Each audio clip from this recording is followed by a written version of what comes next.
I am muted. What's going on, you guys? It is your boy Omzy here. For all of you that are new to the channel, my name is Omar, otherwise known as Omzy. Very, very excited for this stream because we are about to talk about a lot. There is a lot to talk about in this stream for how this year has gone, and there's just been so much that's happened. But for the first time ever, I am not alone. Joining me is a person that I've known for close to a decade, and at least for this video, because there will be another video coming out hopefully in the next couple weeks, that it is his first time back in the last couple years that he's been on the channel. He has been doing a lot of really, really great things so far in his indie scene with doing voice acting. He's had a long, long journey, but officially, I can finally call him officially Crunchyroll voice actor. Ladies and gentlemen, welcome in Dakota Farnsworth, man. How you doing? Yo. How you doing? It is great to finally have you on. I'm doing super well. It's been crazy. Thank you so much for all the support over the years. Yeah, Omzy has definitely been my biggest cheerleader since I started voiceover, and yeah, he's been a pretty big advocate into me getting into the anime sphere. And there's been a lot of times where I wasn't always sure of myself, and he always found a way to say the right words to get me back on track. And yeah, no, we're very close friends. We've been close friends for a very long time, and I'm happy that we have both had crazy years. Yeah, it's been pretty rewarding, I think, for both of us. Even let alone for the last couple weeks. So obviously, because obviously we did do an interview. It will be eventually coming out within the next couple weeks, and that was, I believe, a couple months ago. But in the meantime, do you want to state to everybody what you've been up to and what you have been in so far, just your entire slate? God. At least the important things. At least the important things. Well, so that's the thing. They're all important things. Yeah. But so the big things right now is hi, my name is Dakota Farnsworth. You might know me from Project Eden's Garden. I play Kai Montiago. You might know me from Atomic Owl. I play Mezameta. You might know me from Trillion Game. What is it, from Crunchyroll? I play Nana Mori in episodes 10 and 11. And then there's a couple of other things with that I can't talk about, but we'll get there eventually. And yeah, I have I've dabbled in being a voice director. I formerly did photography. I studied psychology for a very long time. Yeah, that's where I think that's what I got right now. So yeah, it's great that even Trillion Game, which is exclusively streaming on Crunchyroll, that so far comes out every single Thursday. I have binged the show leading up to your official Crunchyroll debut, and the show is really, really funny. The characters of Haru and Gaku are just absolutely hilarious. And then even your character Nanamori, he's an interesting one, which I will hopefully see more with, at least in the show. But yeah, no, just at least for not even only this year, but the last couple months specifically for you have been probably some of the most unpredictable and unprecedented months ever for you. Oh, that's an understatement. At least let alone for the past couple weeks, because I know most of you guys probably don't know as well. He also did mention that he is officially in Project Eden's Garden, a long, long project that has finally come out. And just everything that's happened with the last couple weeks, with the game officially being out, how are the emotions have been? Like, how has everything been? Fucking awesome. So what is it? On top of being a voice actor for it, I'm also part of a bit of the marketing team, and then also a part of like a community relations style role where I go to all of the different streamers and YouTubers that play us. I like to make sure I write personalized notes and messages and letters for them. Send it to them, ask them if they have any problems with the game, ask them if there's any issues with like bugs, or ask if what they would like improved, which has been great because I get basically no answers when I ask if there's anything we can improve. So I'm like, okay, awesome. So there's nothing wrong. No, basically, and what is it? It's been great because with the release of Chapter 1, the Chapter 1 is about 11 hours. 11 hours. Oh, wow. And it's a non-profit game that you can just download. You can get it for free. And we have people in, especially European countries, have mistaken us for a AAA game. Really? because of how high quality is. What is it? We are already starting to break some records with the amount of downloads that we're getting. We will announce those eventually, but it's pretty exciting. What is it? We're already a week in, and we're only a week in, and we're already breaking records. And also, if you notice, I look very tired. That's why I've been. What is it? Omzy knows the struggle that I've been going through. Is I started helping market about 2 weeks ago, so a week before the game came out. And then I've basically been working the entire time. So I'll go to my day job, come home, work on Eden's Garden, sleep a little, work on Eden's Garden some more, go to work, and just do that over and over and over again. So it's been a lot, but I'm so happy. I'm definitely going to be taking a sabbatical for the next 2 days and not touching social media. But I think Eden's Garden's an absolute success.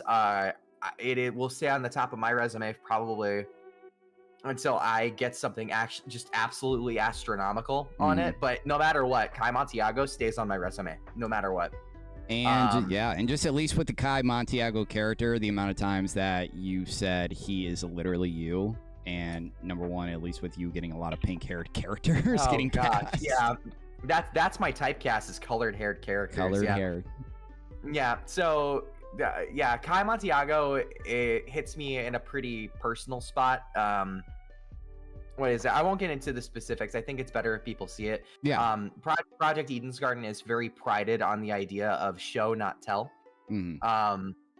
So I want to let people discover that, because Kai and I don't have the same profession, but how certain events played out was very similar.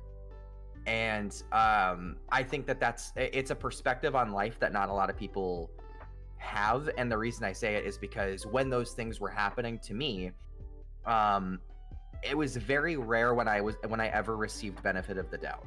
Yeah. And that hurt a lot. And that's where I had to really start to determine who my real friends were, based on people just actually wanting to listen to my side of a story. Yeah. And I think that's one of the reasons why you and I are so close, is that you were there for some of the struggles of the early days of a bunch of the crap I was going through. Yeah, so definitely. A lot of the big one that I'm thinking of, that one is very prominent for Kai. Oh wow. Yeah, so that stuff like that happened to Kai. Yeah, not cool. Much obviously on a much larger scale too, because he's an influencer. So it's like, but yeah, so I love Kai. I love Kai with all my heart. He is.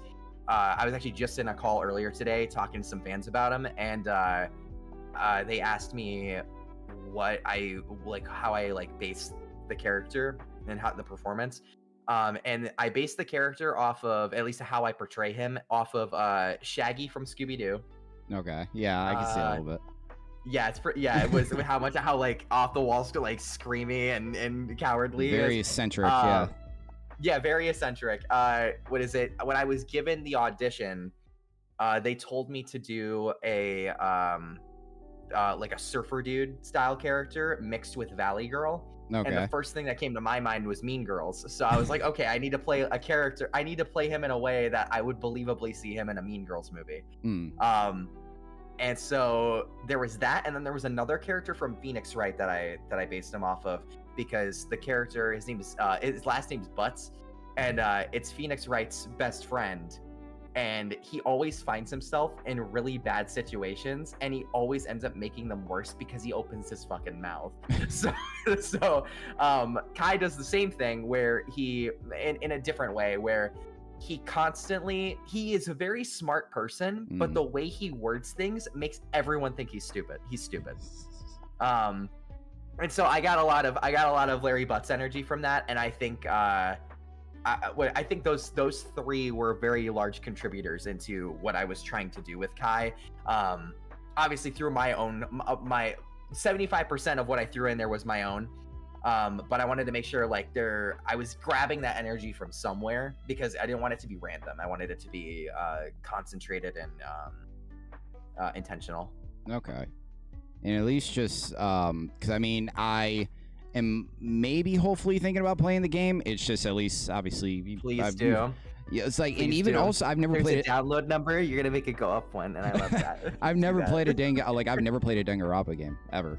That's okay. What Yeah. is it? Brandon didn't either. And so when we were doing the stream with him, I remember he got to the end of the first trial. He's like, "Why have I never played these before?" And I'm like, "I don't fucking know." like these are great. They're fun. Like it's yeah.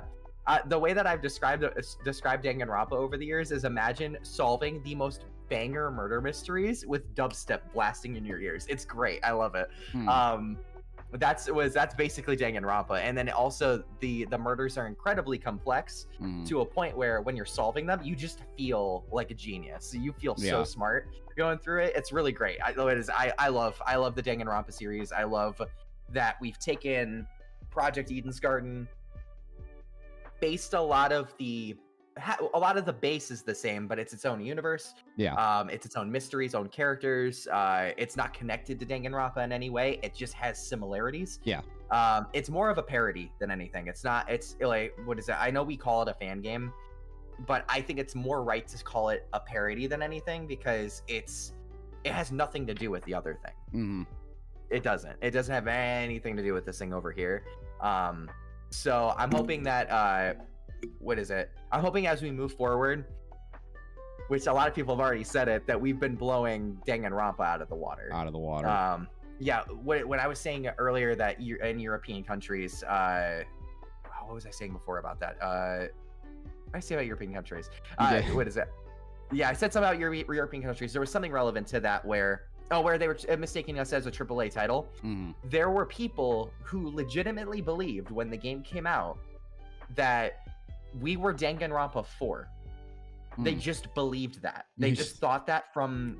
So think about how incredible that is, that we got to a quality where they legitimately thought there was a 4th installation of the game that was completely free.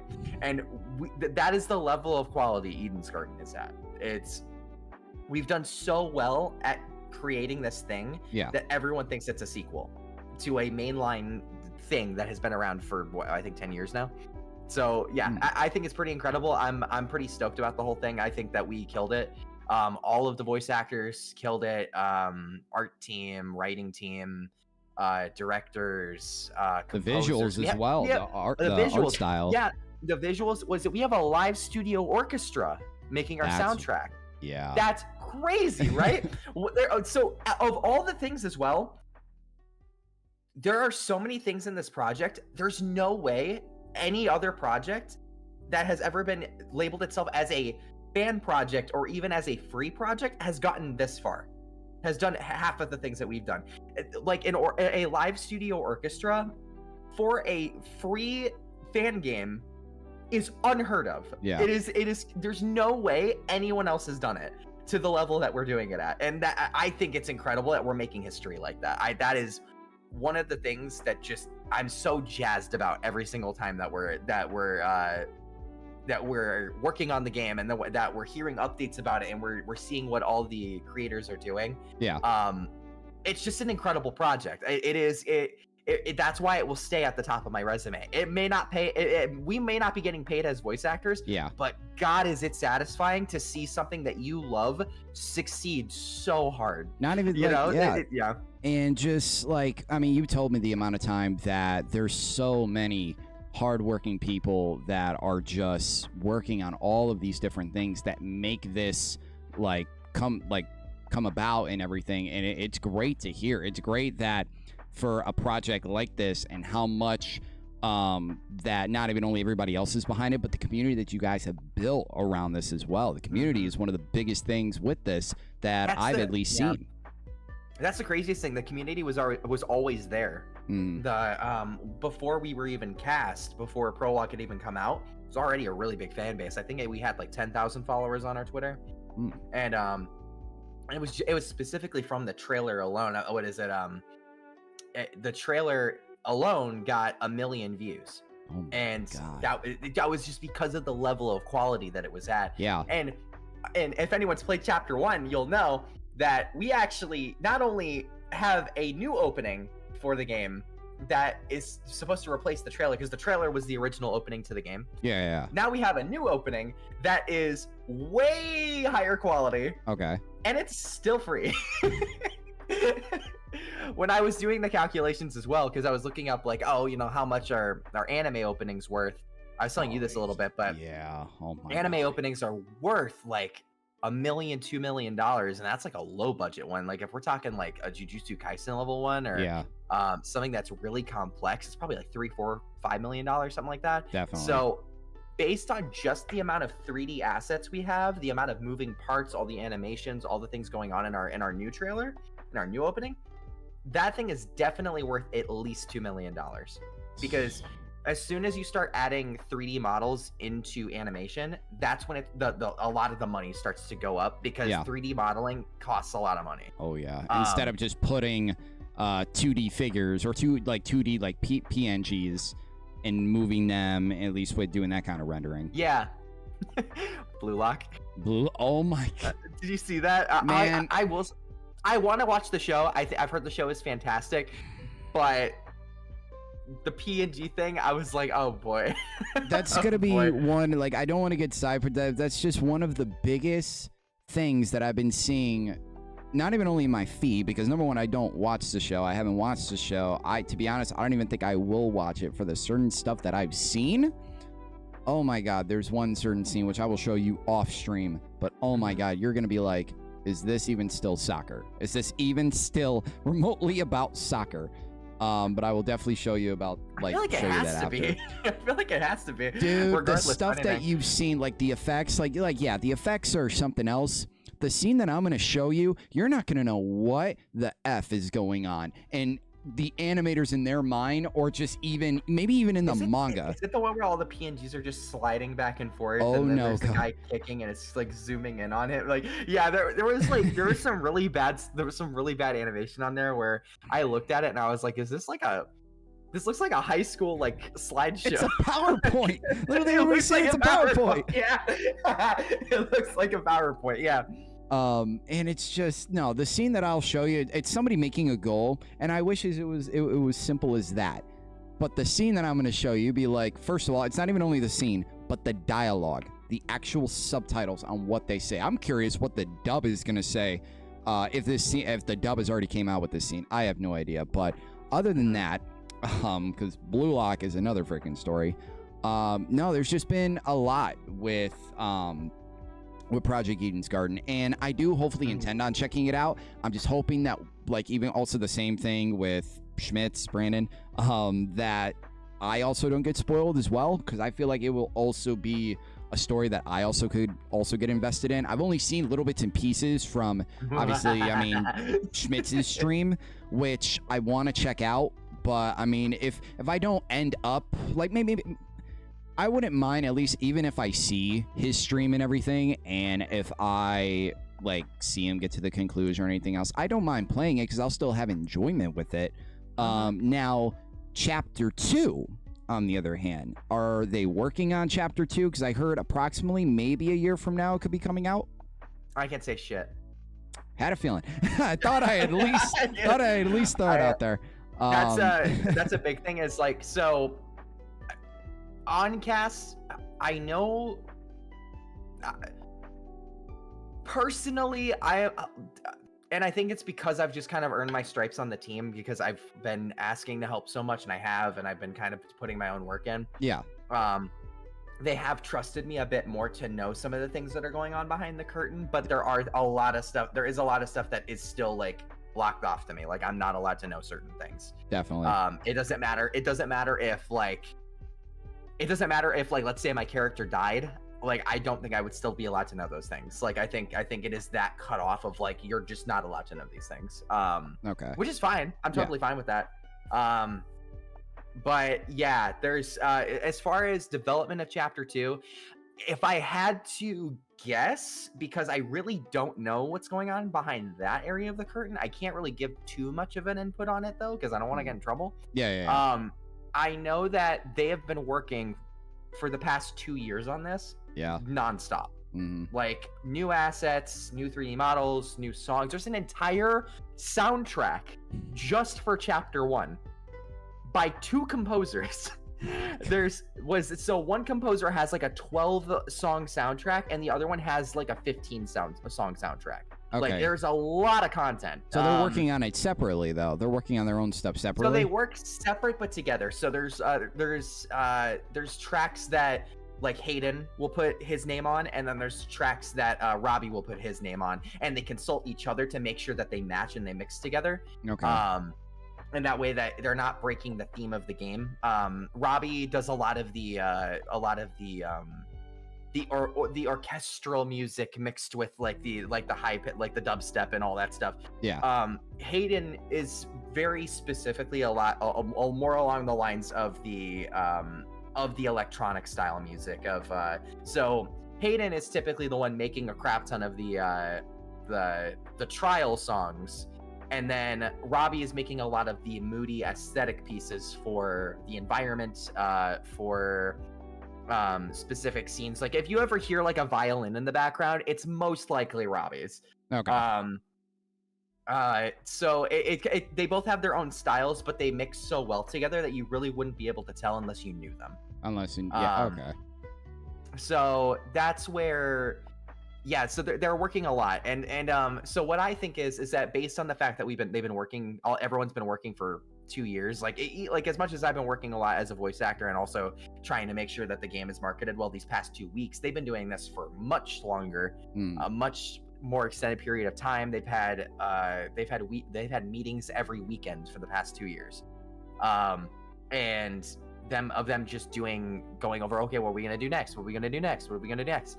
And then they have events in the server. They have events going on outside as well. They have all of the Twitter messages, all these moving parts happening at once. And they just don't stop. So now that chapter 1 is out, I think it's about time, at least I hope they're doing this. I think it's about time that they all take a break. Some of them go on vacation. Some of them go do something outside of this. Take a break. Do a little victory lap, like have a great time, do your thing, and then come back when you're ready. Like we don't have any financial investment in this, so I hope that they're taking the time to be with their families for the holiday. I'm hoping that they're enjoying New Year's. I'm hoping that and then as a voice actor and someone else that's on the project that isn't on that side of that side of production, I want to make sure that all of the marketing stuff is taken care of for them, so that when they come back from vacation, nothing blew up, basically. Okay. I want to basically make sure that like when they get back, they have nothing to worry about. That's my goal, and I think that's a goal of a lot of the people that are helping us market right now, which are other VAs and other people on the team that are stepping up to do that for everybody. So definitely. That sounds, number one, a lot of work, but so far you've been managing it. You really, really have, especially for the last couple of weeks on how crazy everything has been. And not even only, Project Eden's Garden kind of shifting into everything with Crunchyroll, man. Everything that's happened for the last 2 months has been absolutely insane, but also incredible and impeccable. The timing just couldn't be any more kind of perfect on the certain things that have happened. This has been crazy. So for anyone who doesn't know, I got into Crunchyroll recently, and I heavily attest this project to being able to have gone and done that. I also want to thank Hannah Madgers as well. Hannah Madgers is the voice of Eloise in Eden's Garden. She was the first among us to be a part of Crunchyroll, and she was not holding my hand, but she was heavily encouraging me and kind of showing me a nice little showing me a direction to go into as to what I could be doing in the future. I already wanted to go into Crunchyroll, and I already wanted to move down to Texas. Yeah. I didn't know exactly when I wanted to do those things though, and I think that a lot of her guidance helped me. Yeah. I think you helped me as well quite a bit with that.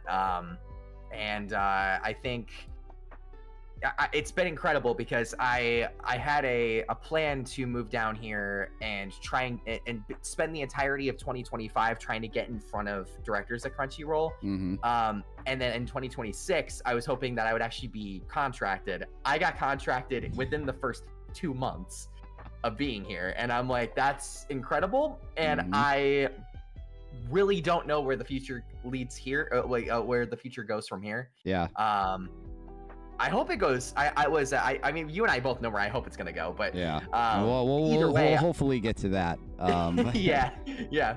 But yeah, no, and even with speaking, I mean, Trillion Game, just obviously being your first ever anime and everything, and obviously there will hopefully be more in the next coming months and just everything. Too, by the way, I was pretty happy that when I saw what the concept was, I was like, this is pretty cool. And then also being a Madhouse production, I was like, oh wow, okay, that's. Which I even mentioned to you that it was a Madhouse production. You absolutely lost your mind, and just what a way for that to also be on your resume as well.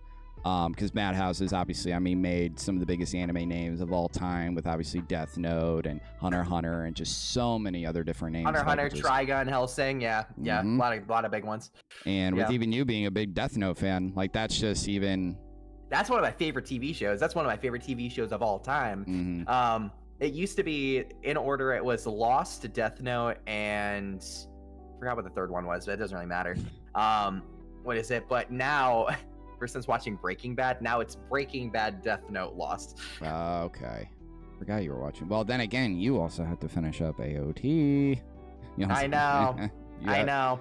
I always you're tell still myself not on season 4 either. No, I'm not. You're not even where the actual shit starts. Season 3. Yeah, I think you are still on the very, very final arc for that too.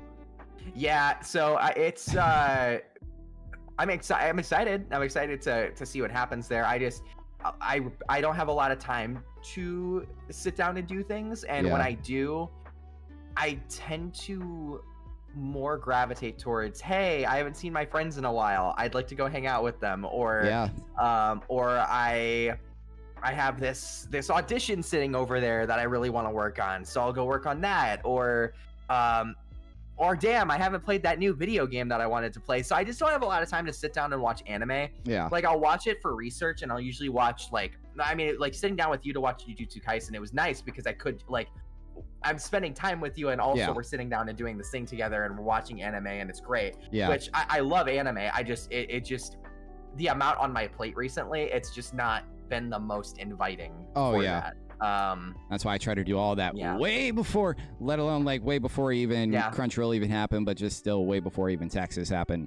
But which just was great. It was great to note like some the acting styles of like Jujutsu Kaisen's voice actors before moving here, because I think it definitely helped me figure out what they're looking for, and I will definitely say that it's going a good direction. Yeah.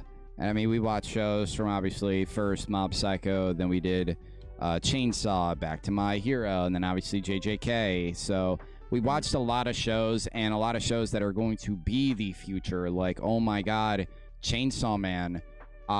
It's one of the best shows I've ever seen. One of the best first seasons alone I've ever seen. One of the most shocking, any way you want to put it.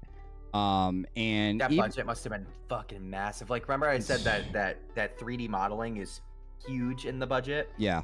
There's 3D modeling throughout that entire show. I think that is especially crazy. For like a lot of the devils. I mean, so many like the Bad Devil, the Future Devil, like all of that stuff. Just so many of that stuff is just beautiful to witness, and even Katana Man too. Just all of that stuff. The fight scenes, it's beautiful. And even for what we will eventually go into with a little bit of the recap from Jump Festa, because my God, so much happened. If you guys don't know, where have you been for the last week since this thing has happened?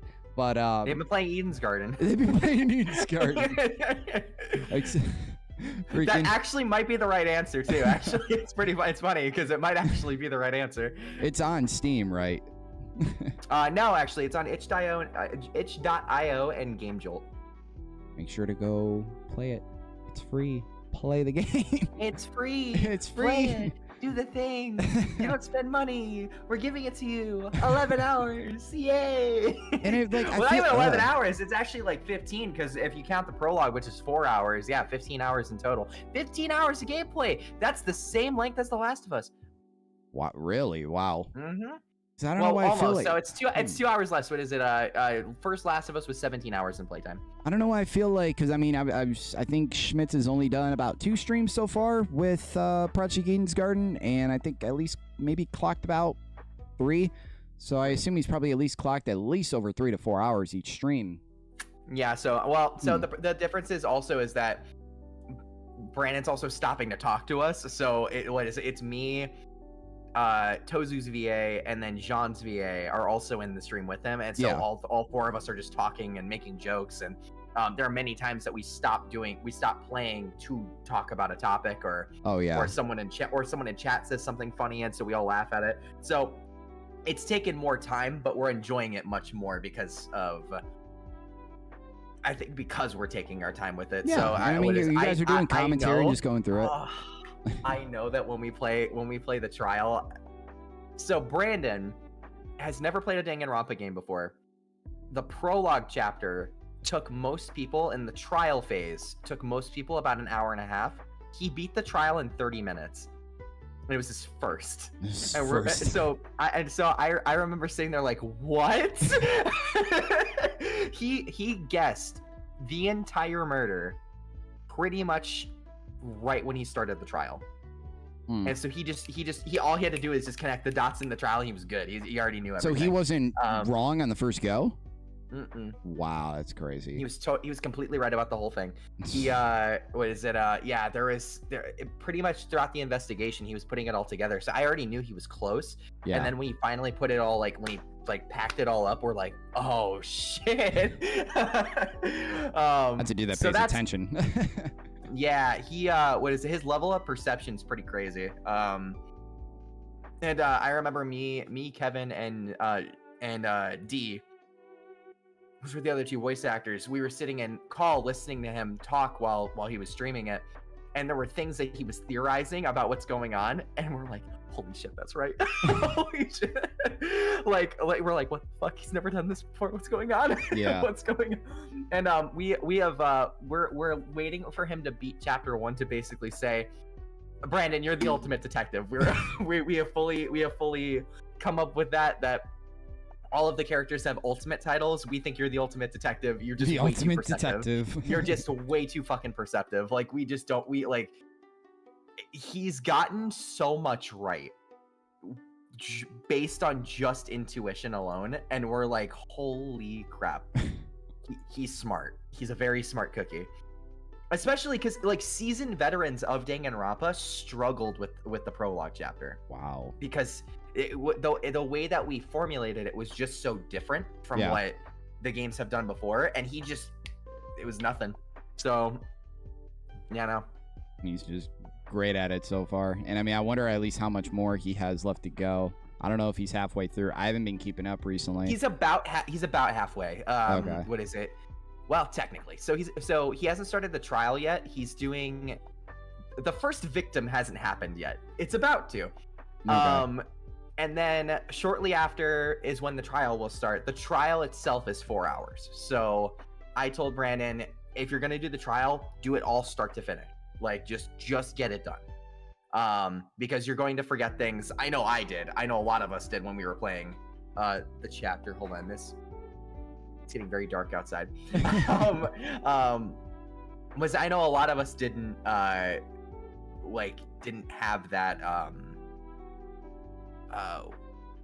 a lot of us were probably gonna forget things if we hadn't stopped. So I'm glad that he's considering just doing the entire thing. So which I'm going to heavily press him on to make sure that he does that. He's having a great time. But I mean that's good. That's good, at least with him having that experience and having that amount of consistency with playing the thing playing a game like that for the very, very first time ever. Like, that's great. So I can't remember at least when his next stream is, but I'm definitely going to Monday. So I'm definitely gonna have to at least try to tune in. Depending on like I think he's gonna make it 6 to 7 hours was what he was saying. Okay. So we might be able to finish the chapter. I think we should be able to. No matter what, I will hopefully be there. If prologue is anything to go by, considering how fast he went through it, it's very possible that he's gonna beat chapter 1 by then. That's all amazing. So, guys, if you are into Danganronpa games, or if you guys have never played them, make sure to check out Project Eden's Garden. And also, you don't have to play a Danganronpa game to play us. It is a very, very new player friendly. Yeah. I will hopefully check it out. Maybe at least with next month, because we're literally just days away from the new year, which is absolutely insane what a year it has been. And then obviously, I mean, we'll go into everything that's going to hopefully happen next year. But before literally getting off at least with me, one of the craziest jump festas I've ever seen with announcements. I've never had a lineup, and just even with next year, just doing planning and everything, I've usually, like, as the seasons went on, I always had to be like, okay, I'm still trying to sort out stuff on what I'm going to kind of do and everything. No, the whole year is already set. Due to literally all of the announcements and everything that has come out, the year is already set. I'm just kind of looking through a list of them real quick, because I just want to recap what just on everything that happened. Yeah, all of this stuff is pretty crazy. So, I mean, like, I remember at least some of the bigger ones. I mean, obviously, everybody's been talking about it, and it's been like it's been the thing ever since day one. And at least with the series, it's finally going to end. The final season of My Hero Academia is going to be coming out in the fall for next year. Obviously, very, very excited. I'm curious on how they are going to do it, how many episodes it's going to be, how much we have left, and just with everything. I obviously don't know. I surprisingly, I have not been spoiled on the ending. Please do not spoil the ending, please. So basically what happens is... Basically. The spoiler was me all along. I infiltrated your stream. I'm just waiting for, like... No. I don't even want to say anything, but... You just hear the League of Villains theme play as I start explaining the spoilers to you. And... like, there's been a lot of stuff that's happened. Like, even, like, the newest volume that came out had an epilogue and extra stuff that also has, like, come out. So, I don't want to see anything until when the thing happens next year. And I'm very, very excited. And do I think that is going to be the final content we will see with all of the kids and everything? No, I don't think so. At least with me. I mean, me and you have talked about it. And for what has happened now recently with the newest addition with Studio Bones' newest studio, which is called Studio Bones Film. Now, the film title almost basically spoke for itself, because I still see them doing this where they're gonna do another movie. They're going to. I don't care what anybody really says. They're gonna do one. The fact that the fourth movie, which we saw together, which was one of the final things that we did, which was absolutely great. So fun. Nakamura literally, holy shit. Nakamura, my God. See, because the freaking screener is right there, and then just seeing Nakamura's like animation every time, whether it's in My Hero, Mob Psycho, freaking Full Metal Alchemist as well, like seeing his animation is one of the best things ever. Because it's one of the things where you can consistently watch it, like, and go back and watch it and really dissect, like, wow, he's really amazing on scale. And we've seen that for, like, the 9 fight, even the fight with Dark Might and everything in the movie. He makes the character so small that you're able to see them when you go back to it, but, like, the scale is absolutely humongous. Yeah. It's humongous. I think he even he animated the Dark Deku arc opening for My Hero, which we obviously saw, and there was a lot of Nakamura all through that opening. So yeah, I do see them doing a movie, especially with the fourth movie being the most highest grossing one. When is that usually ever happen? That was with movies pretty and incredible. Stuff? I was not expecting that to be the case. Let me see how much that grossed in specific. Because, like, even though, like, at least with me, I don't think... Because I think for, like, a while now, I think my favorite movie was the third one. It's story-wise, I think it's the best out of all of them, story-wise. Oh, God. Oh, what happened? Oh, no. Hold on. So I'm like, oh, God, it's got to be big. It doesn't say what the budget was, but the film grossed $32 million worldwide. That's pretty good for an anime movie. For an anime movie. And for an anime movie, that's pretty solid. And I can't remember how much Mugen Train did. And, I mean, Mugen Train was something else as well. For when you hopefully get to it. Oh, my God, you're going to lose your mind. But I don't know if you've noticed, by the way, I've been putting like a white, some sort of white browser on my right because it's getting so dark right now. Yeah, and even I'm trying to keep it so you can see me. And let's see really quick, because I can even also do this really quick as well. Let's see. Sorry, guys. I wonder if maybe I can add I think I can add a little bit of a brightness. Oh yeah. Well, that's a little bit bright. Let's see. We'll do about just a little bit. We'll keep that at least right there, like 10. Okay. I at least like so they could at least see you. But no, with the movie was great. All the movies have been great. So even with still the fact that like no matter what, if the fourth movie has already done this amount of money, why wouldn't you continue on with the series after the anime or after the main series is already done? Continue with movie form. I mean, that's possible, but at the same time, you know, it's one of those things of like, if you're ending it on a high note, don't continue. That's something that that Red versus Blue had a problem with when it was around. Which going back into Rooster Teeth production, obviously it's not anime, but the problem with some shows, and I'm definitely gonna use it as an example. Yeah, is Red versus Blue had I think 17 seasons, if I'm not mistaken. The actual story for it ended at 10. Think about that for a minute. Where do you go from there? Yeah, you know? And then what? Like, everything else was filler, or just it was like extra bits. Like it had their own stories to it, but the story was the Freelancer saga. The Freelancer saga was 1 through 10, and after that was done, the universe was explained. The universe was already completely built. Everything was already made perfect sense. Everything got tied up super nicely. There was no plot holes. There was nothing wrong with it. Everything was just very neatly taken care of. Yeah.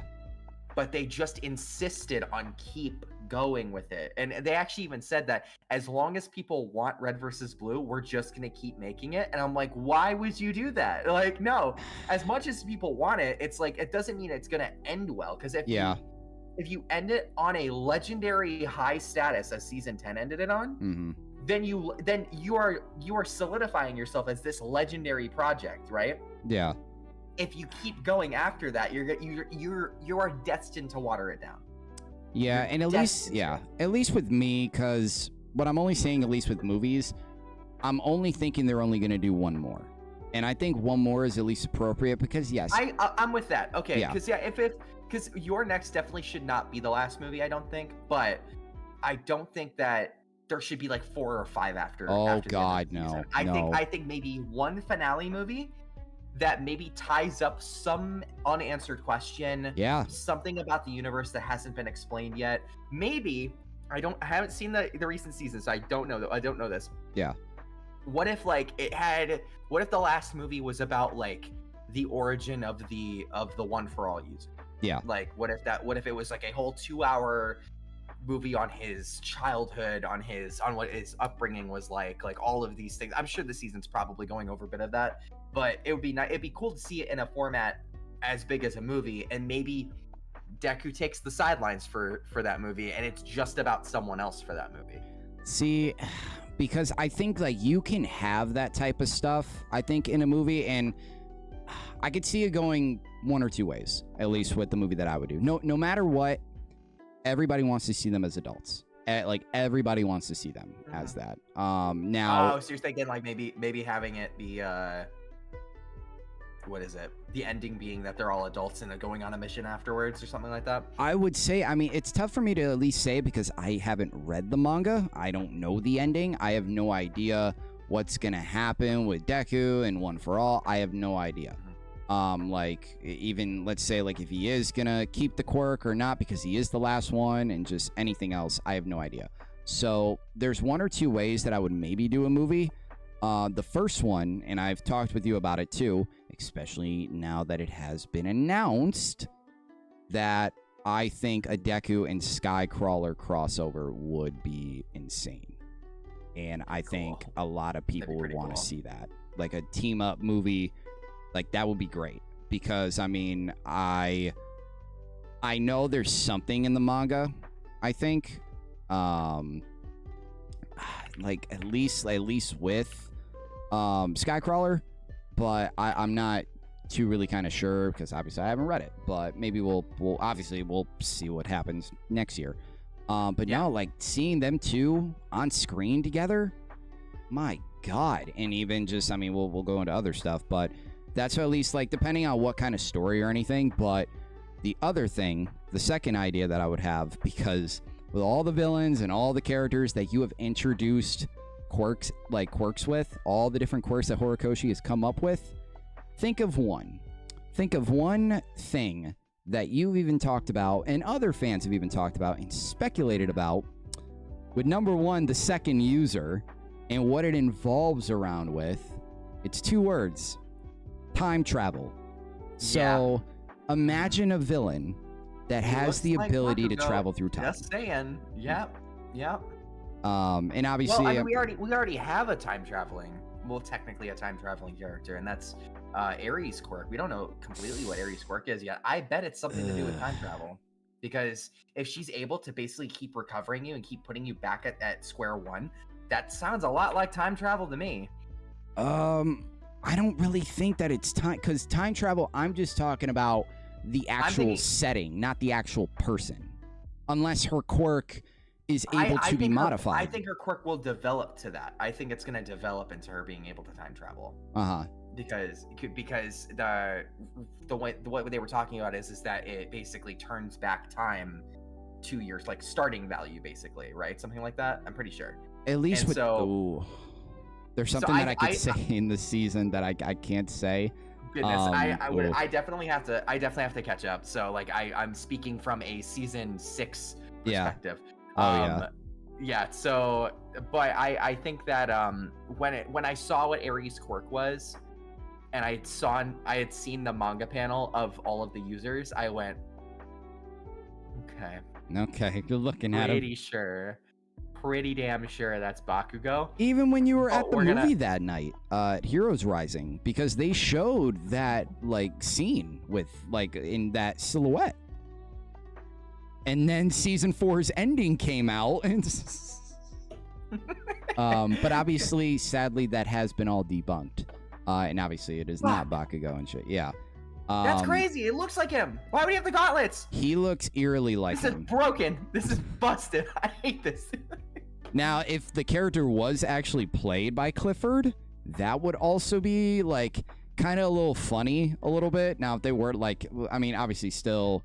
What's the word? I mean, just no matter what, I wouldn't like them to do that, because you already have them playing one character. Why would you have them play another?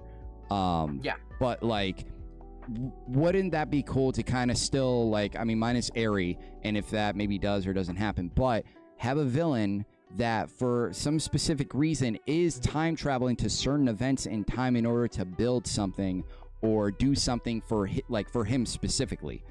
We don't know at least what that is. It could literally be anything. But obviously, it's not really like, the multiverse or anything, because, oh my God, I don't even want to talk about the multiverse. And anytime that I think about the multiverse, I think of Marvel, and I don't want to think about Marvel right now. I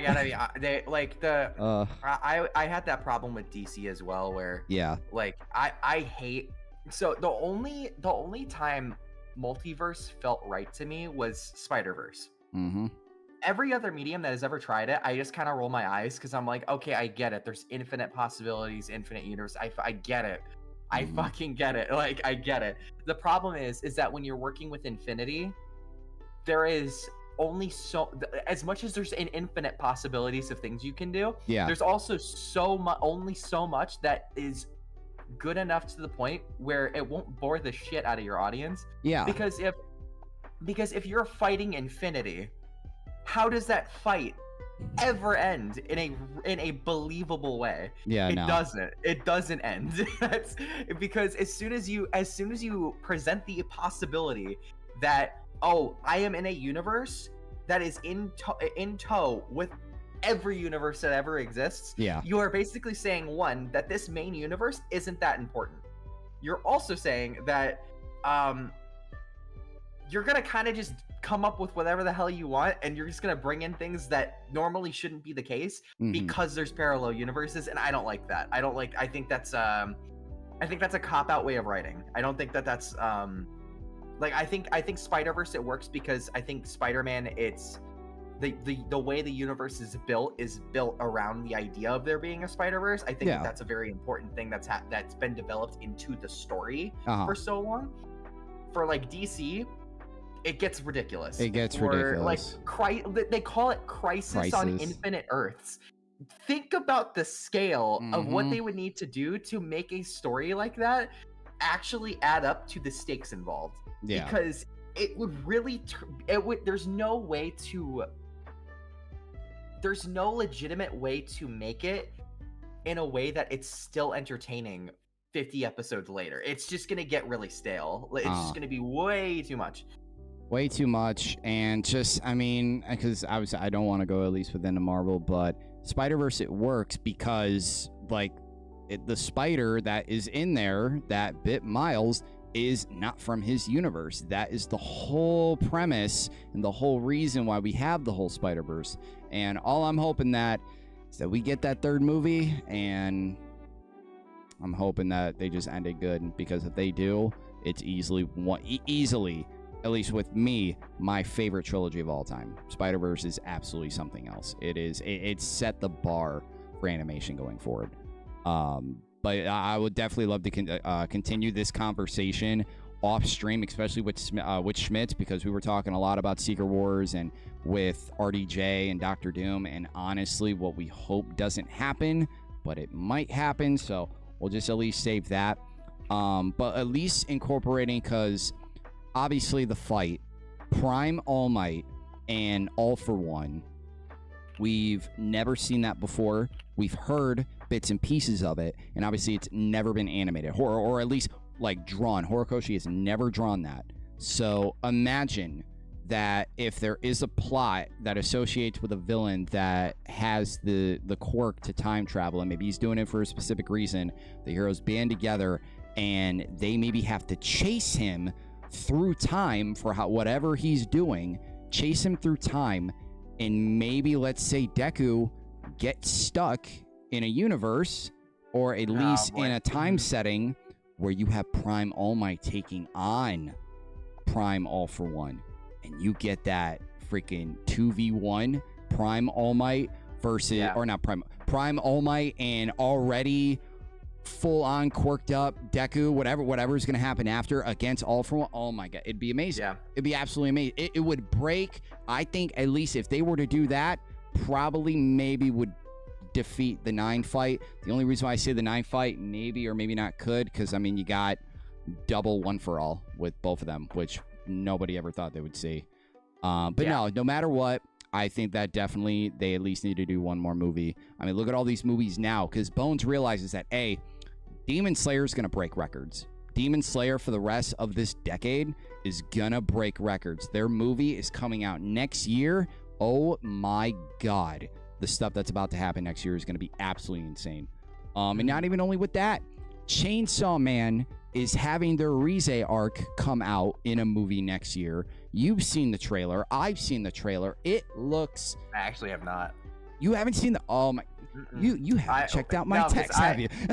No. Well, so the reason I didn't watch it is because I try to stay away from trailers pretty much at all times these days, because I have been spoiled way too many times on the plot of movies. That's true. And, like, there are many times I watch a movie that I saw a trailer for, and I watched the whole thing and I went, I could have told you all of it. You know, like, I could have told you the whole thing.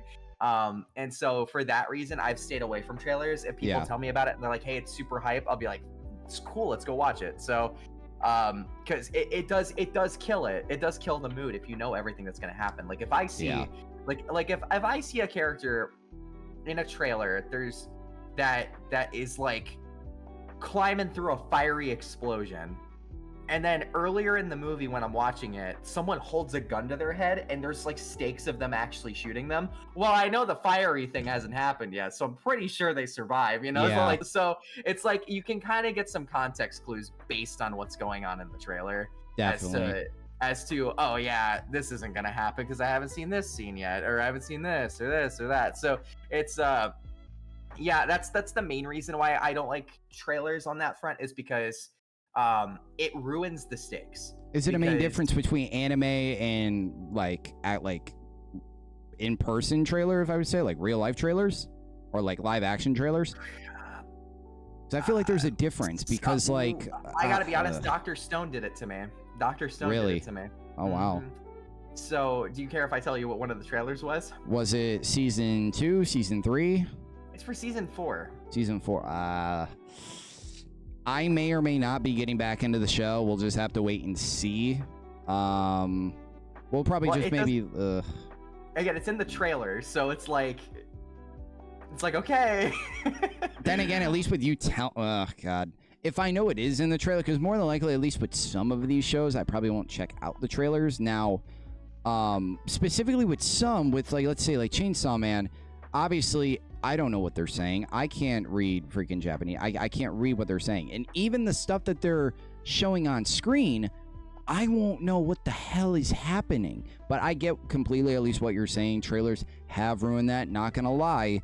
The Dandadan Season 2 trailer that came out, major spoilers. I'm saying that for all of you guys as well. If you guys like are tuning in to Dandadan Season 2 next year, I definitely say that end for that trailer, definitely spoilerish. So, I mean, if most of the people maybe are manga readers and are like, oh, it's like, and that's maybe what they're thinking, like, oh, they've already read the manga or whatever. But there's a lot of anime onlys that maybe or maybe not knew this was coming. So that's at least with that. But I can completely at least understand what you're saying about that.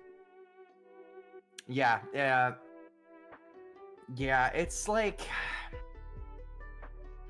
All right, well, I'm gonna spoil Star Wars. So someone who's in here has never seen it or watches the playback. Surprisingly, people maybe still haven't. Yeah, whatever. At this point, it's like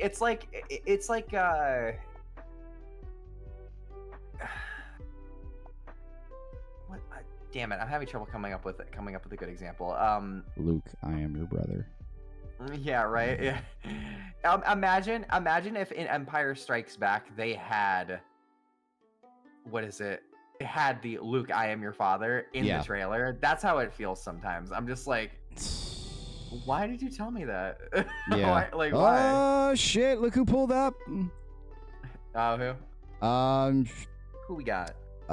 Now originally I thought it was Schmitz because that is pretty funny. It does because Ghost in Schmidt. Yeah. What's going on, Ghost? What's going on, Ghost? It's probably one of the biggest My Hero people on this channel. Welcome in. What were you saying about Star Wars again? I was just saying. Like imagine in the trailer it says Luke. Like you hear Vader say, "Luke, no, I am like I am your father." Basically, like imagine that being in the trailer. That's how I feel about trailers a lot of times. Is that like, oh god, I'm trying to think of a good example, but there was No Way Home wasn't really. I would say No Way Home wasn't really spoilerish. Now with what came out. No, so it's. I'm trying to think of an example off the top of my head because I remember there was a game that I watched a trailer for, and I was super hype about it. I forgot what it was, but I remember being so mad at the end of it, like clenched fist to anger. A game. Because and it was because they introduced a character, and when I played the game, the character ended up being the twist villain. But that was when they were first introduced, so they basically just spoiled the game. Oh my god! I'm trying to remember what it was. I think it was one of the Batman Arkham games. If I had to guess, I think it was one of the Batman Arkham games. Appreciate it, Ghost. Appreciate it. I think it was Origins, if I'm not mistaken. I think I was so hyped because I was like, oh, this game's gonna be great. This is gonna be so good. Yeah. And then the trailer spoiled the whole game. I'm like, okay. I get like obviously the game's still fun, but it's like there was like a mystery aspect to it that just dissipates. Yeah. When like why are we doing this? You know? So like why are we here? Hell yeah, you're my favorite YouTuber of reacting. Hey, let's go. Thank you, Gauss. Look at you, Omzy, got you some fans. Damn, and I'm kind of sad a little bit because I think at the time I got into Arkham late. I wish I would have got into it from the beginning because like I got into it around Origins and then obviously when Night came out. So I wasn't there when City came out. Well, and Asylum, which I will say, I went back and I played all of Asylum a couple months ago. It still holds up. If you wanted to run back and do that, it still holds up really good. Because I think, what is it? Yeah. Arkham Asylum is like a 10-hour game. It's not very long. Arkham City is like 15, 20 hours, something like that. It's a long game. That's a long. Well, Night is so long. Night also, in my opinion, that's another one where it's like oh gosh, it's the. I will say that's also that one is like bad advertising, where the game was amazing. I'm not gonna say it wasn't. Oh yeah. But they pitched what wasn't actually the game, which is good in a lot of senses. To at least decept the viewer. Yeah, in that specific case, it just didn't hit. To basically give a rough example, a rough idea of what I'm talking about. Arkham Knight is talking about the Arkham Knight as the villain Arkham Knight. Yeah. That Batman's fighting. Yeah. He is like not that relevant. Nope. He's really not that relevant. Nope. Is he relevant? Yes. It doesn't feel like it. He's not really the villain though. Like you said, he's not the villain. There's a different villain that's presented at the beginning where you go, oh, that's the main villain. Like that has to be the main villain. Yeah. And then they introduce Arkham Knight, and then he's just it's like a imagine Sinestro from Incredibles. Yeah. Like imagine like there's. They were saying Sinestro from Green Lantern. No. What's his name in Incredibles? I forgot his name. Oh God. Shit, I don't remember his name. But yeah, you know what I'm talking about, the kid that turns into a villain. Yep. So I want you to imagine that he stays a villain in that kid form. Okay, he turns into a villain as a kid, and he's a villain as a kid. Yeah. And there's this really cool villain over here. And Arkham Knight is essentially the little kid version of that guy going, "Hey, look at me! Hey, over here! I'm scary! I'm cool." Scary." That's what it feels like. A lot of throughout a lot of the game, he's just not that exciting. Yeah. Like it's like they're hyping him up to be this thing. It's like we were talking about with Eden's Garden, show don't tell.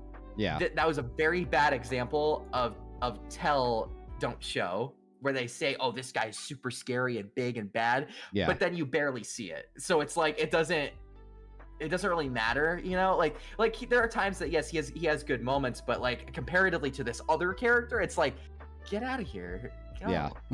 Leave, you know? We don't want you. And even the reveal, which obviously we won't say for anybody that hasn't played the game, the reveal wasn't that big, and it not gonna lie, as the game went on, you're just like, oh, it's him, because I don't even want to say who I thought it was. Yeah, no, I'll probably at least tell you after the stream, but it's like I had the idea in my head and I'm like, okay, it could be this person because certain things are adding up. But what it actually turned into was like, okay, I guess he's in here, I guess. But yeah, no, I mean, I wouldn't have kind of expected that. But he's not even the main villain. But the game is really good, and I wouldn't mind at least playing it again. But just to kind of wrap up, at least not wrap up, but to kind of segue into a lot of the stuff for next year, because there's a lot of stuff going on next year, because I will be unveiling my 2025 plans, and even maybe a little bit of Coda, because Coda has a lot of goals and everything that he wants to save for next year as well, because 2025 is looking to be an entirely big year. So really quick, we are going to switch to this scene right over here. We're going to minimize ourselves, and we're going to talk about a lot that is happening next year. We are still rolling into a lot with Jump Festa. If you guys don't know, and if you guys haven't been keeping up with the community posts, a lot has come out with Jump Festa. So many announcements that I just couldn't even post all of them because there were so many. One of the ones which I am not surprised with, but I'm like, okay, whatever, because I know what Mappa is working on. JJK, where they are doing a hidden inventory, like, kind of compilation movie. I can get it. For the fact that you're doing that, I guess, because number one, they are working on Chainsaw. That is their next thing. They are working on Chainsaw. I don't think they're probably working on anything else, at least off the top of my head. But at least with JJK, it's not going to be ready next year, which I knew was going to kind of happen. So 2026, JJK Season 3, oh my God, I cannot wait for it. JJK, for what specifically happened and how Season 2 happened. I literally, after watching that season, I went to Dakota and was like, we need to watch this shit now.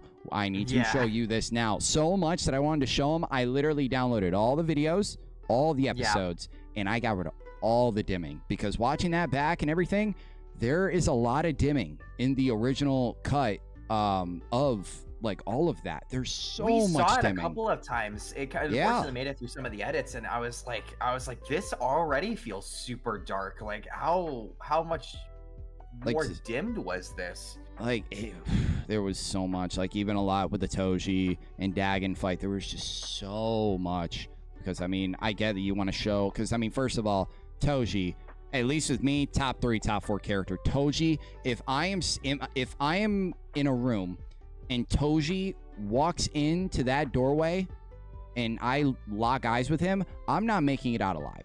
I'm not. Like, me going up against Toji, I'm dead. You see how fast that dude moves? I think everyone's dead against Toji. Yeah, I think Toji... I think it's crazy. Well, okay, JJK spoilers for anyone who hasn't watched. You have like JJK 5 seconds. Spoilers. 5, 4, 3, 2, 1, bam. Spoiling now. If I think it's crazy that Toji died the way that he did. Yeah. Because I think he had to, right? Because he's just way too strong. He's way too strong. Just too powerful. And also, I will say though, it makes for some funny memes of the Toji playing catch with Megami. Come on, do you remember that video? Just want to play catch. You want to play catch? Want to play catch with your? I don't want to play catch. Oh shit! That's a trick. This is not catch. This is not catch. Oh my God. That is definitely one of my favorite memes from JJK. I think like every time I look back on a meme and I'm thinking of JJK, I'll go, let me see if I can find that real quick. Usually, and surprised, I've seen the one where you got like Sukuna doing his clap. His freaking Sukuna had the loop of the where he's like clapping over and over and over. It's funny as hell. I don't think I've seen that. Oh my, I'll show it to you after. It's funny as hell. But just everything with season 2.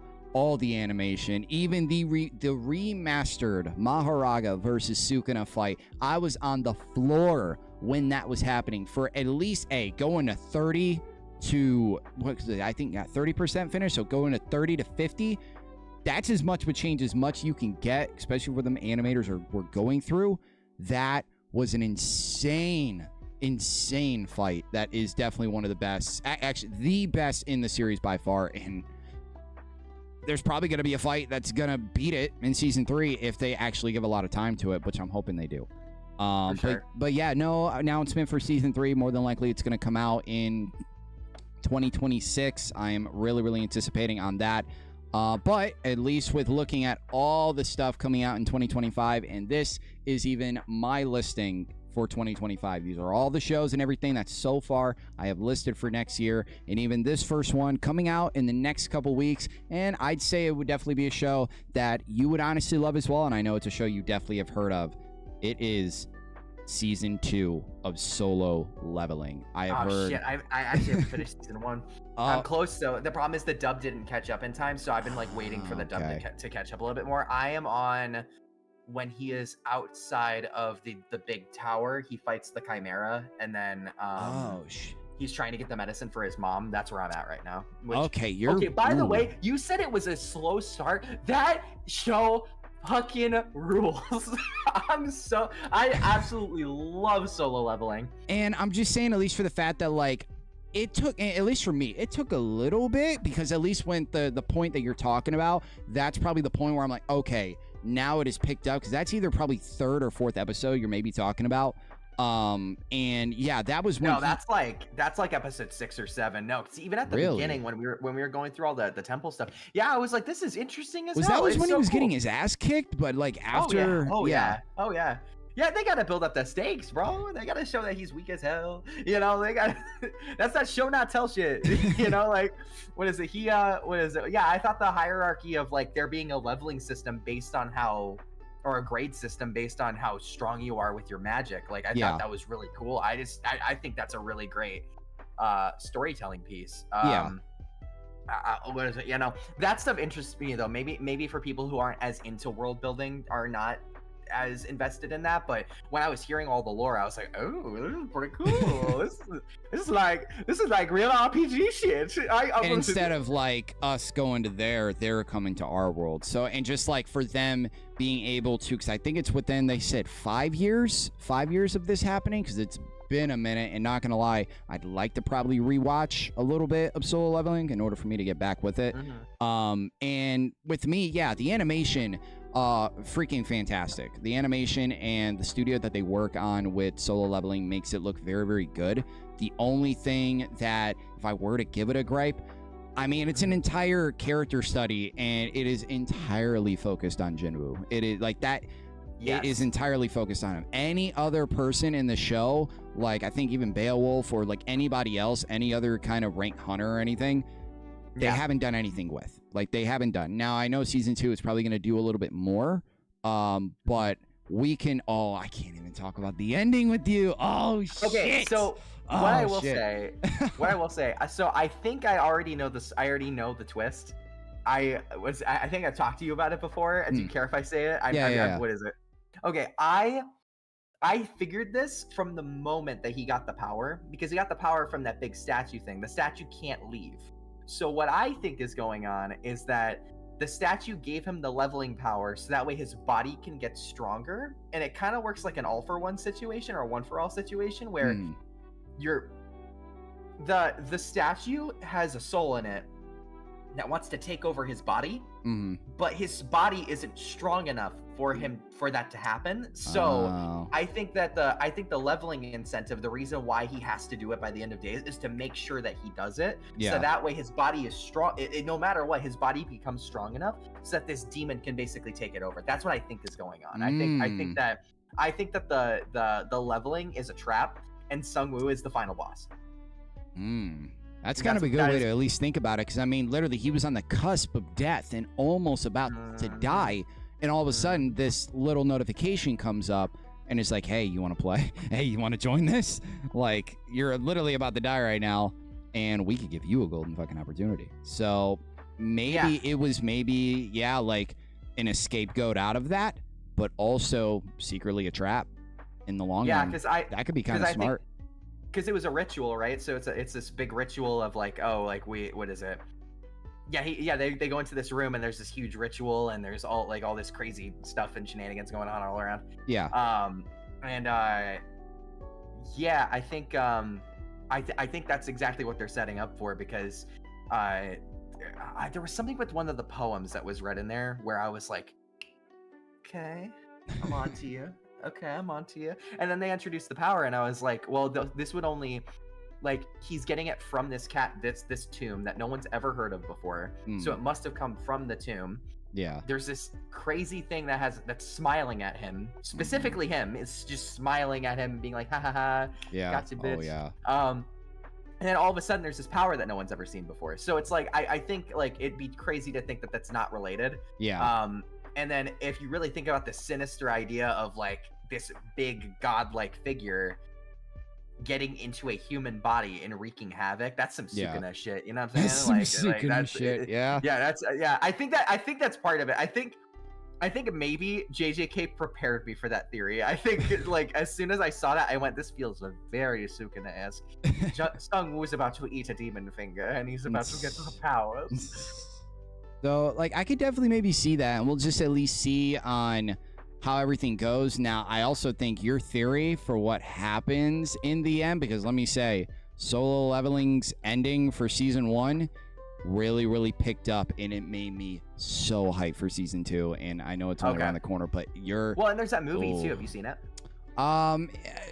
I wouldn't even really call it a movie because it's really the first couple episodes of season 2, really. It's like an entire recap, and then they give the first couple episodes. A lot of animes have been doing that now, like a lot. Demon Slayer really kind of started that, and I'm like, I get that you want to see the episodes before, but since I react to it, I really can't kind of do that. But I don't mind it. Yeah.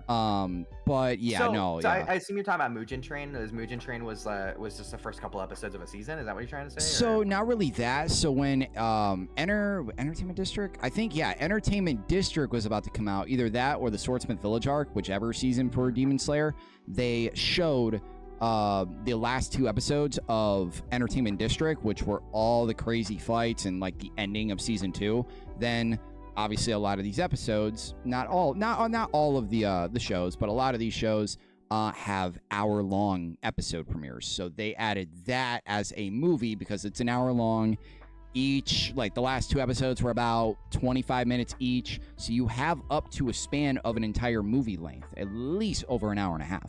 So that is how they're starting to get people towards to the theater in order to make not even only money, but obviously have these people see the content 2 months before it comes out. So like I get that, but I mean it's kind of being a little overdone because I mean people can just at least wait. But I know at least it's very, very different seeing anime in a theater nonetheless than just watching it on a TV or on a like PC screen or something like that, which I can completely get. But yeah, you're gonna lose your mind with whatever happened or with what happens in the season finale, because it has one of my favorite moments from a show this year.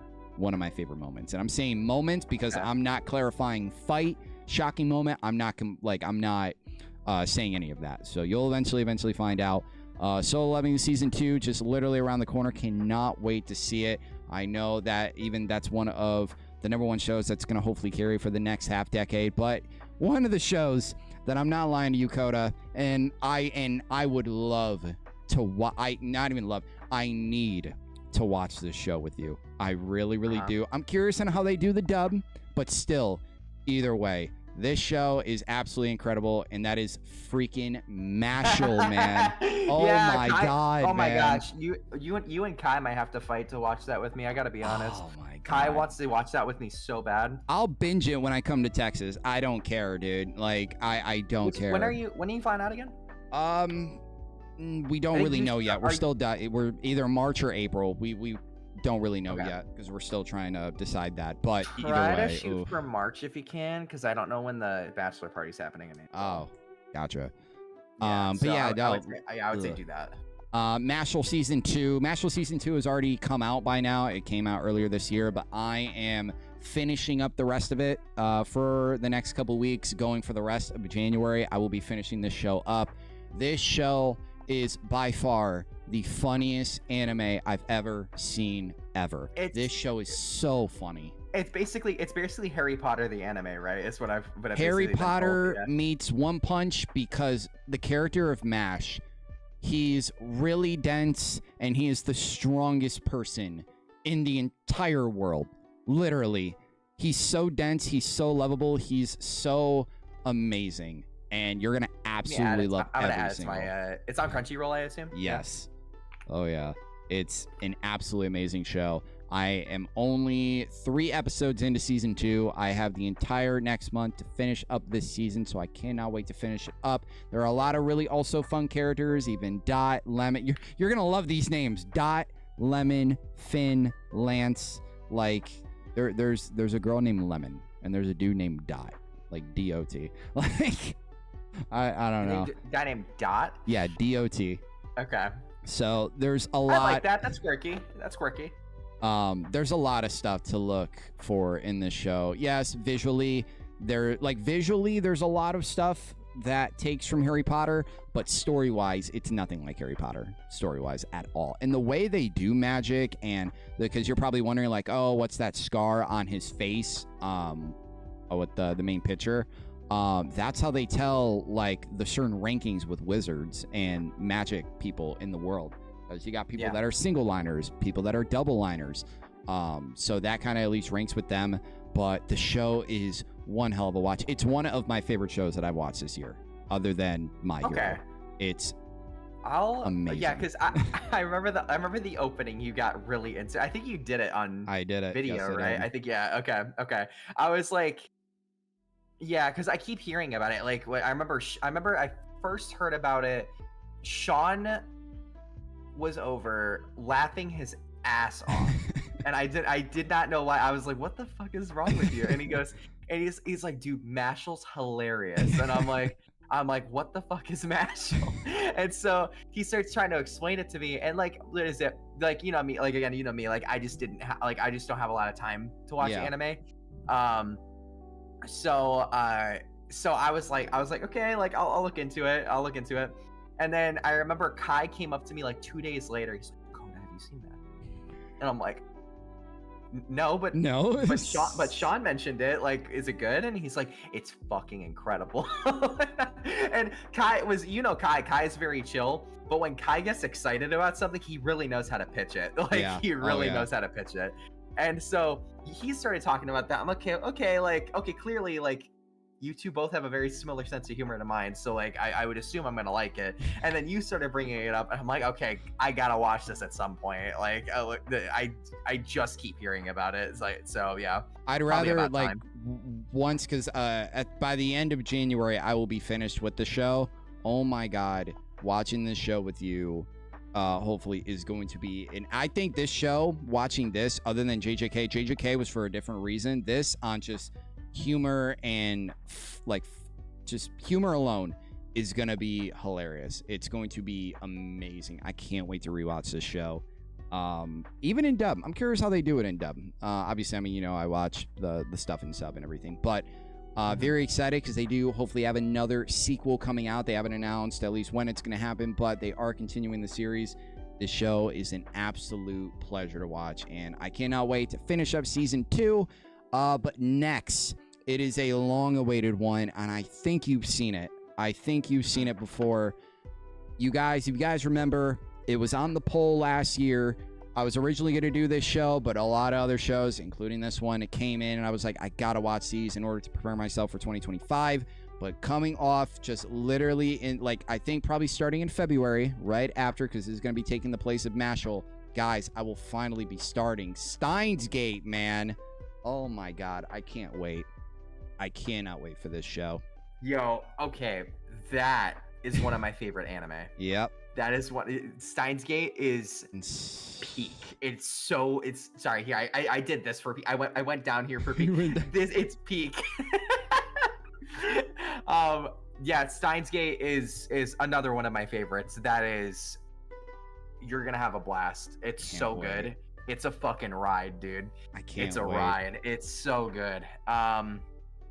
Yeah, I don't even know what else to say about Steins Gate other than it's a blast, because I don't want to spoil you. Yeah, because you should just go in knowing nothing. Knowing nothing. Great. I'm not gonna see anything. No trailer, no none. Because why shouldn't I? Really? I will say, you had this about solo leveling. It is a slow start. Okay. But it needs to be. Yeah, it's 24 episodes. I kind of at least anticipate it. At least 23, 24 episodes. So I anticipate it's going to be a little slow. Yes. But man, when it kicks off, hyperventilating. Yeah, it's pretty fantastic, man. I think you're going to love it. So, and obviously, I mean, I am a sucker for time travel in my shows. Obviously, I mean, you know about it, but you haven't seen it. Tokyo Revengers is another one that you would probably really, really love to get into. I'm still awaiting for their season 4 as well. I'm really curious on how they're going to do it, but we'll save that for another video. On how they do time travel, it's very, very interesting story-wise, and just, I'm a sucker for time travel. I think time travel, you can do a lot with it. I don't think you need to be kind of stuck in a box when doing a time travel story, because you can do really anything with it, whether you have like an objective that you have to do or just they're definitely not stuck in a box in Steins Gate. They're very good about it. It's I think time travel has been a very exhausted subject in a lot of media. I think Steins Gate keeps it fresh enough where I'm like, okay, I like even though time travel as a whole has kind of gotten a little stale for me, Steins Gate knows how to knock it out of the fucking park. It's so good. I can't wait. Let me know. Let me know when you watch it. I can't wait. I can't wait. I'm gonna watch every single reaction video. Just like how you did with Death Note. I'm anticipating it. I really am. No, watching your Death Note reaction was so fun because like Death Note, I have watched Death Note, and I'm not exaggerating. It's probably this amount. I have probably watched Death Note 12 or 13 times. Damn. And it usually is because a friend tells me I've never seen it before, and I'll go, haha, opens tab, we're watching it right now. Stop what you're doing. Yeah, stop everything you're doing, we're watching it right now. And they're like, but I don't have time. And you're like, you're gonna make time. And so they sit down. Oh, you gotta show them the first episode, that's it. And they're gonna be like, no, it's first two. I consider first two episodes the first episode, because you need to know who Light is, and you need to know that is true. You know about the cat and mouse game. You need to know that this is because a lot of people don't like Death Note when they start it, because the first episode's very slow, and there's not really a lot of like plot to it yet.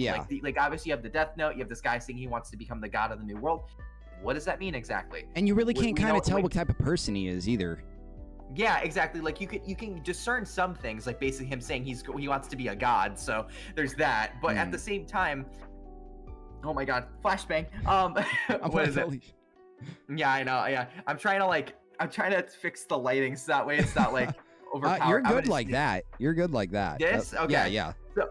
So okay. So Light. So in the first episode, you're getting to know Light a little bit. Like you know that he wants to become the god of the new world, which entails killing criminals. But like, god of the new world entails what exactly besides this goal? Like, we haven't quite gotten to what exactly that means yet. Yeah. I think when we get to the second episode, when L enters the scene, I think that's when the story really starts. So I think it's one of those first episodes that I genuinely think, I wish that every edit of Death Note from now forward was having the first two episodes be like an hour-long movie and then the rest of the show.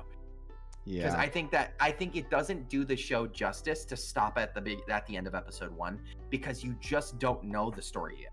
Yeah. Like it's like because like when you get to the end of the second episode, you know what's going on. You know exactly what this show is about to be. Like you don't really get that out of the first episode. Like the moment where he tries to kill L, like, and I think it's been so long. I think he like killed his imposter or something. Like it's on TV, and just the whole scene with that on how it's done is really kind of would made me realize like, oh, the next like 30 plus episodes are going to be a ride, and oh my god, it was. Now, at least personally with me, and not going into spoiler territory or anything else, because it's very, very spoilerish. You can easily spoil somebody.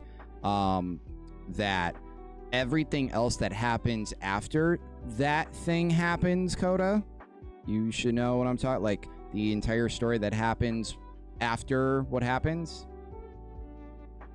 What are you talking about? God. So like in the middle, like around. No, well, not the spinoff. So like we're still talking about Death Note.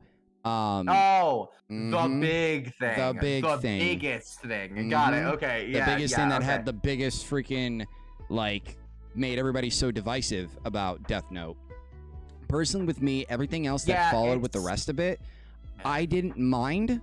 And I have my own kind of take, at least with it. And I think I even said it in the season finale. If you guys want to find out, go check it out. Or even check out the whole damn playlist. But at least with me, I still had a good time throughout the entire thing. And that should show for a lot. Because like the characters of Mello and Nier, they were still very invested as well. I was really, really, really liking Mello. that after he started changing up his wardrobe. I'm like, okay, I like well, yeah, it's supposed to be like what is it? It's like the it's showing the duality between light and L, because like it was Nier and Mello was very much I mean, you could see it. It's L and light. It's L and light as different people, but it's the same dynamic.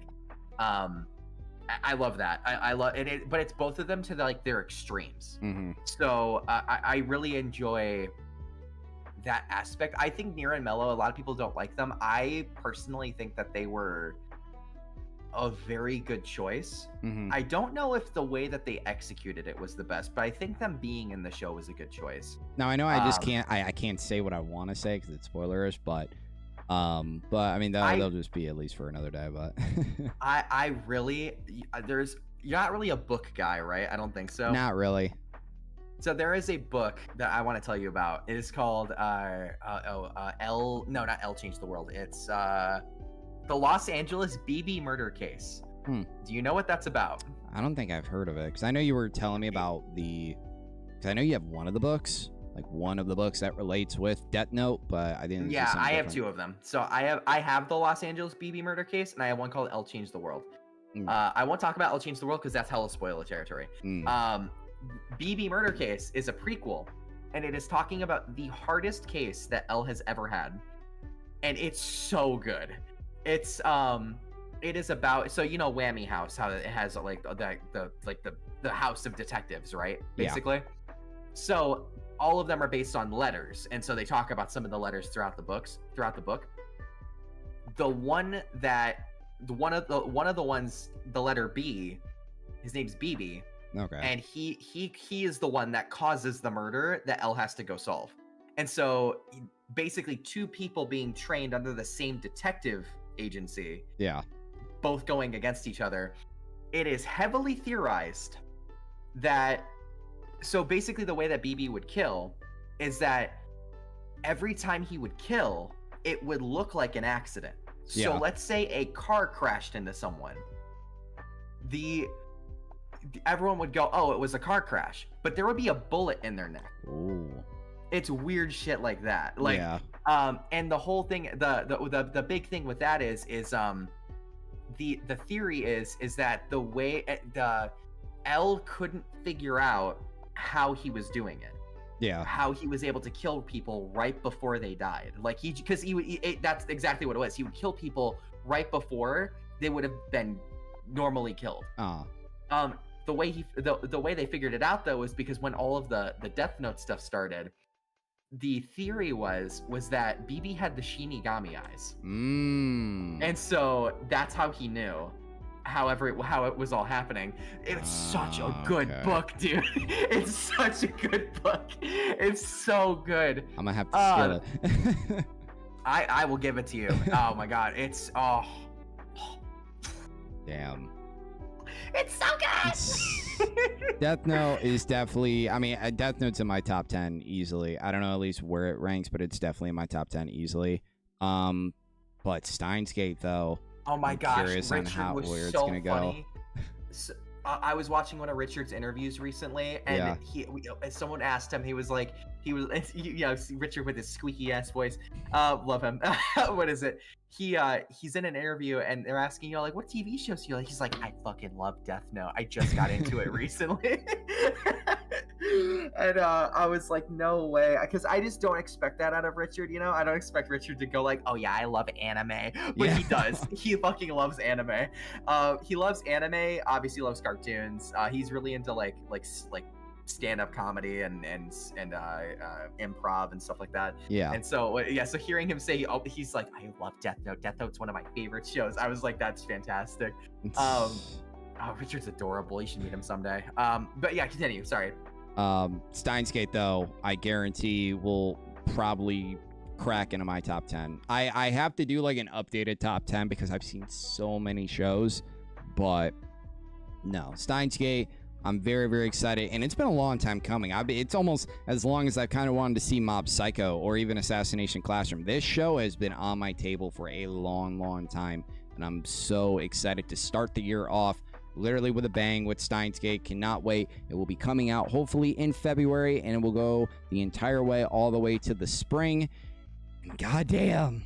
Speaking of the spring, man, oh my God, we're not starting off with what originally you were thinking, but one of the things that I have been waiting for so long, ever since the manga finished up, it is the very final season of Fire Force.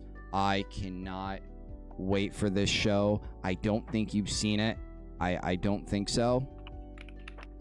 I don't think. I have not seen any of it. Well, I've seen the first episode. I shouldn't say it. Oh, shit.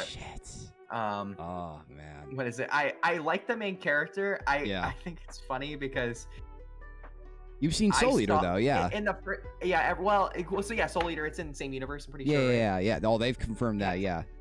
Yeah. So I thought it was really funny watching the first episode because I had someone ask me. It was around college, and the main character, he smiles when he's nervous, or he smiles really wide. Mm-hmm. I always laugh when I'm nervous. Like I always make like a ha ha ha, like, and I have been asked for a long time like why I do that. I'm like, I don't know, it's just a nervous tick. So when I saw the main character doing that, I was like, this dude gets it. This dude gets it. Yeah, and that is an actual condition, but that's a, if I would say tick, but at least some people even. I have a condition. I don't know. Oh. What condition? But yeah, no, like Shinra, I have his Funko Pop literally over here. Shinra is one of my favorite characters. I think he is probably my favorite character in here. Show him. Oh shoot. Okay. Hold on.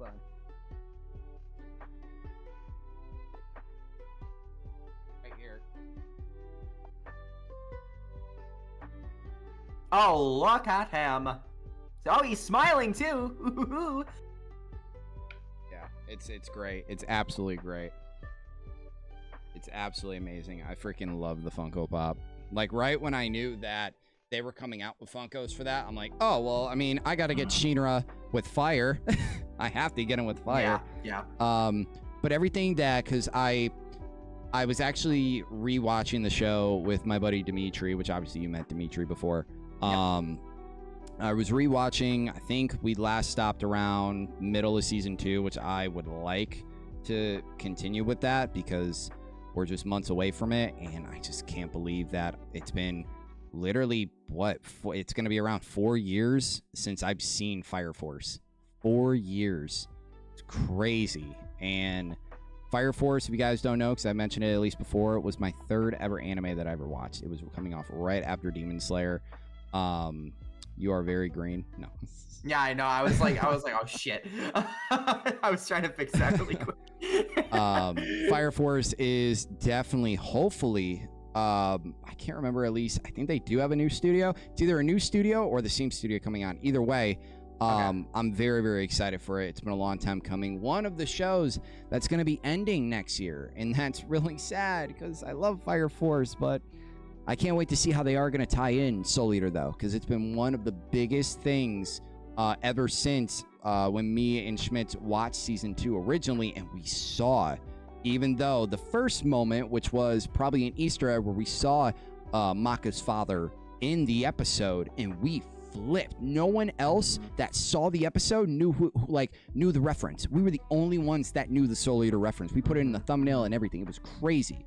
So right as I learned that, and the certain things that I kept seeing, I'm like, wait a minute, because I had a feeling that even after, like, this wasn't going to be any kind of normal coincidence. So I binged the hell out of Soul Eater. The second they mentioned DWMA, I'm like, oh yeah, it's in the same universe. It has to be. Like they don't just make references like that without committing to it. So like, yeah, I was like, either someone in the Walla session was fucking cooking, or they were like, oh yeah, we just want to make sure that everyone knows it right now.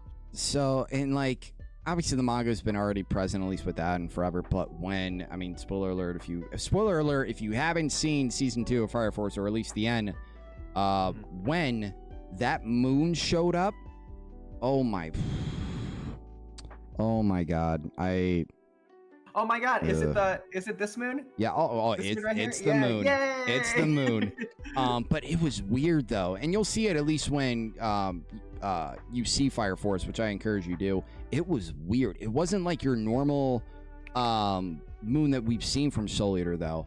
It was different in some way, but I don't know how they're gonna do it. I don't know how it's gonna tie in, but I'm very, very excited to see how Can I look it it up, is. or is it massive spoilers? I would say you could see it if you want, because it doesn't have anything to do with like the story. Because I mean, there's gonna show a girl that you have no idea, like who is the girl or whatever. Yeah, Just look up probably Fire Force. Super different. Yeah.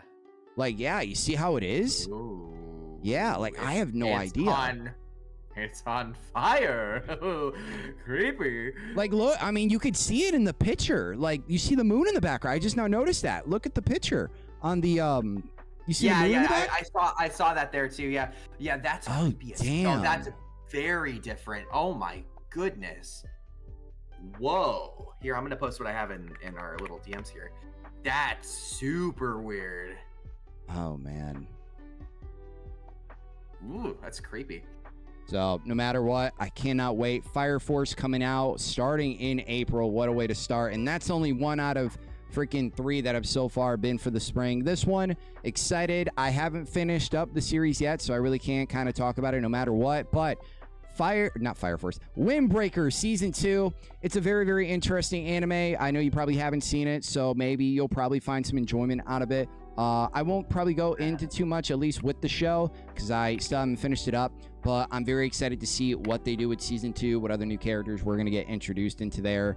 Haruka is a very, very interesting character, and coming from a kid that no matter what was misunderstood and literally had to look out for himself because he was just so misunderstood and mistreated by his like former town that he was associated with. So he moved to a new one and was like, I want to become the most badass dude in this group / gang / school. So he meets a bunch of different kids and a bunch of different people and everything, and realizes, at least not yet, but the whole kind of thing with the show is that you're not going to be able to get to the top all by yourself. You need to have people surrounding you and around you that will also look out for you in order to make sure that you get to the top. It's there. That sounds like a fucking life lesson I needed like 2 years ago. But yeah, there's a lot of things that, at least, I mean, starting out, Haruka that is still learning and it's going to continue to learn. Yes, he is very, very stubborn, but that's just the path that he's grown and that he's been through and everything. The one thing I could say for this show, the fight animations, and I would say even the choreography and the directing and the cinematography is amazing.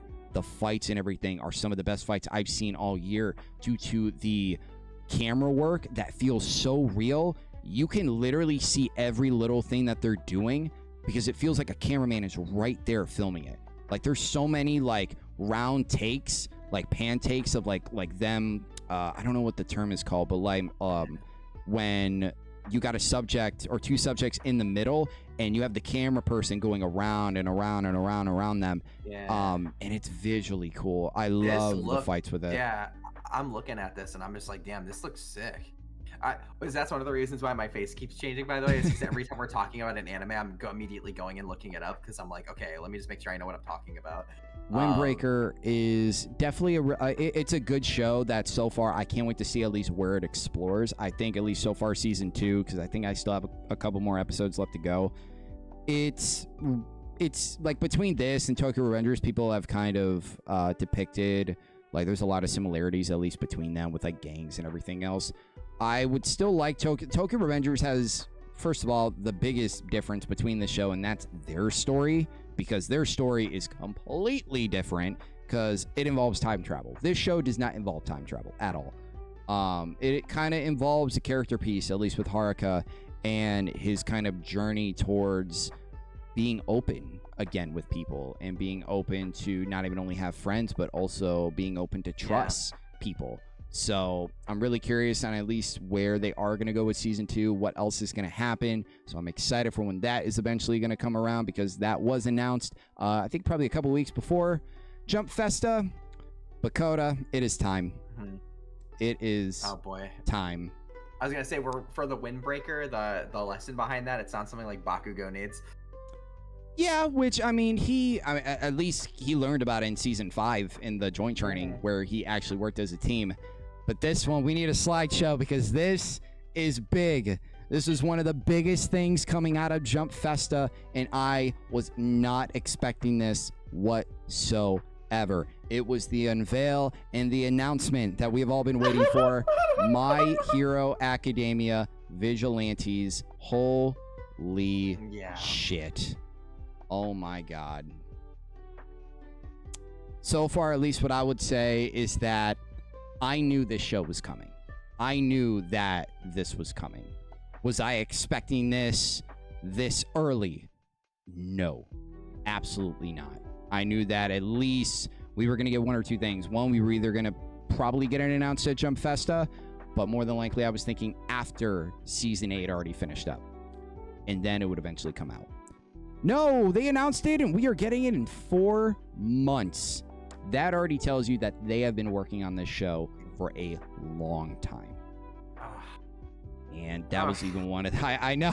I'm so conflicted. I'm so conflicted because God, fuck, you know. I mean, you know. So, yeah. And for people that don't know, what was one of the biggest reasons why you got into voice acting, and what is one of your kind of goals and reasons? And like this announcement and when it hit you, how do you feel about My Hero Vigilantes right now? And that we're months away. So, yeah, I got into voice acting from a friend getting me interested in it, and I wanted to get involved.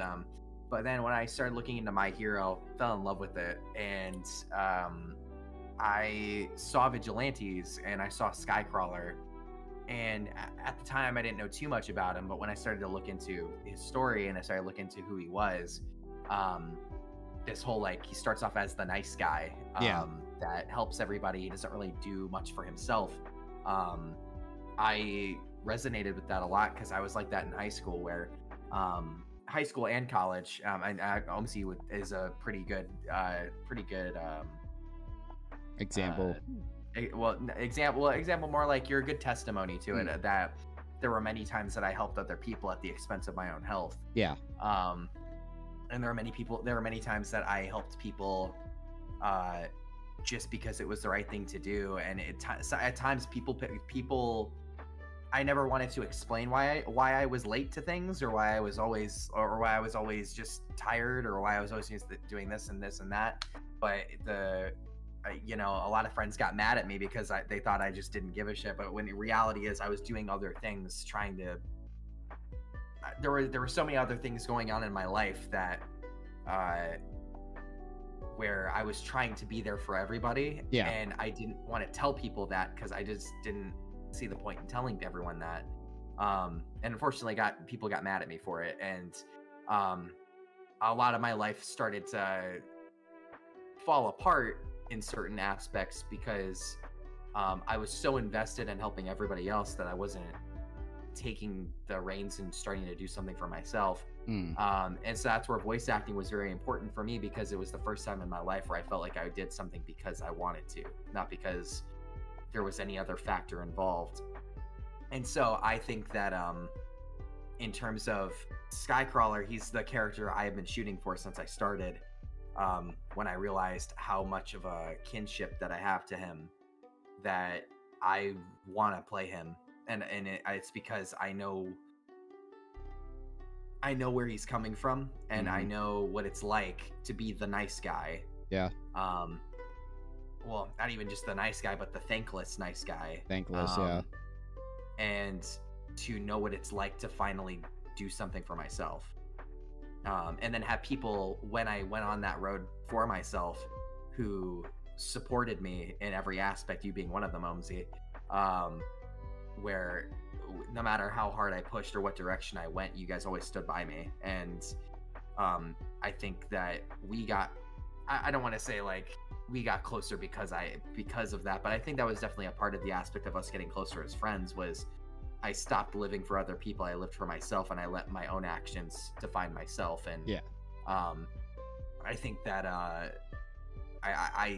remember you telling me that one of the reasons why you started this channel was because of some of the things I had introduced you to and some of the things I was striving for, and I think that makes me feel really good, and it's something that I hold myself. I hold a lot of pride to in Eden's Garden, is that all of my work I aim to do something for myself that I know could benefit someone else as well, and can inspire someone else to do the same thing. Yeah. And yeah, Skycrawler just means a lot to me. I moved to Texas. I got into Crunchyroll. I've done every single thing I've done these past 3 years has been to get him, or at least have a shot. Obviously, nothing is owed to me in any way, but I know what it's like, and I don't want to stop fighting for it until I'm told that I can't anymore. Mm-hmm. And I obviously I'll you know, if it doesn't happen, I'll keep being a voice actor. I'll keep shooting for big things, but I think that the legacy I have left up till now has been for this. And whether or not I get it, I can still look back on everything I did and say that I kicked ass and I did my absolute best. But God, do I want it? God, do I want it? You know, the stuff that you've told me about Skycrawler and the character of God, I can't remember his name. Koichi, yeah. Koichi. The stuff that you've told me about him, not gonna lie, at least at first thought, I'm really thinking that I'm gonna like him more than Deku. And I think as a main protagonist, for the fact that like people could say like, oh yeah, Deku was chosen by the #1 hero and all this stuff, like yeah, he was given a quirk, but people also got to realize, and I assume they do, that the Deku that started in season 1, which was crying, moaning, whining, all of that, you're not gonna get that out of Koichi. No, no. Yeah, Koichi is very, like, he is kind of a pushover at the beginning, but he's not a crybaby. He's very firm in knowing who he is. He definitely needed. He's firm in knowing who he is. He just needs to do things for himself. Is the main thing. Is he knows he wants to be a hero. Spoilers. I already told Omar about this, but spoiler on why he's like this. He originally was supposed to be in the Hero Academy, and he ended up not being because he went to go save someone. So that was one of those things where I looked at that and I felt very close to him on that. With he went to go save someone, and it was on the day of his entrance exam, and because he saved that person from dying, it was a life or death situation. Yeah. Because he saved that person from dying, he was rejected from the school. He cannot apply to it anymore. So by doing the thing that you're going to that school for, he can't be a hero anymore. That sucks, you know?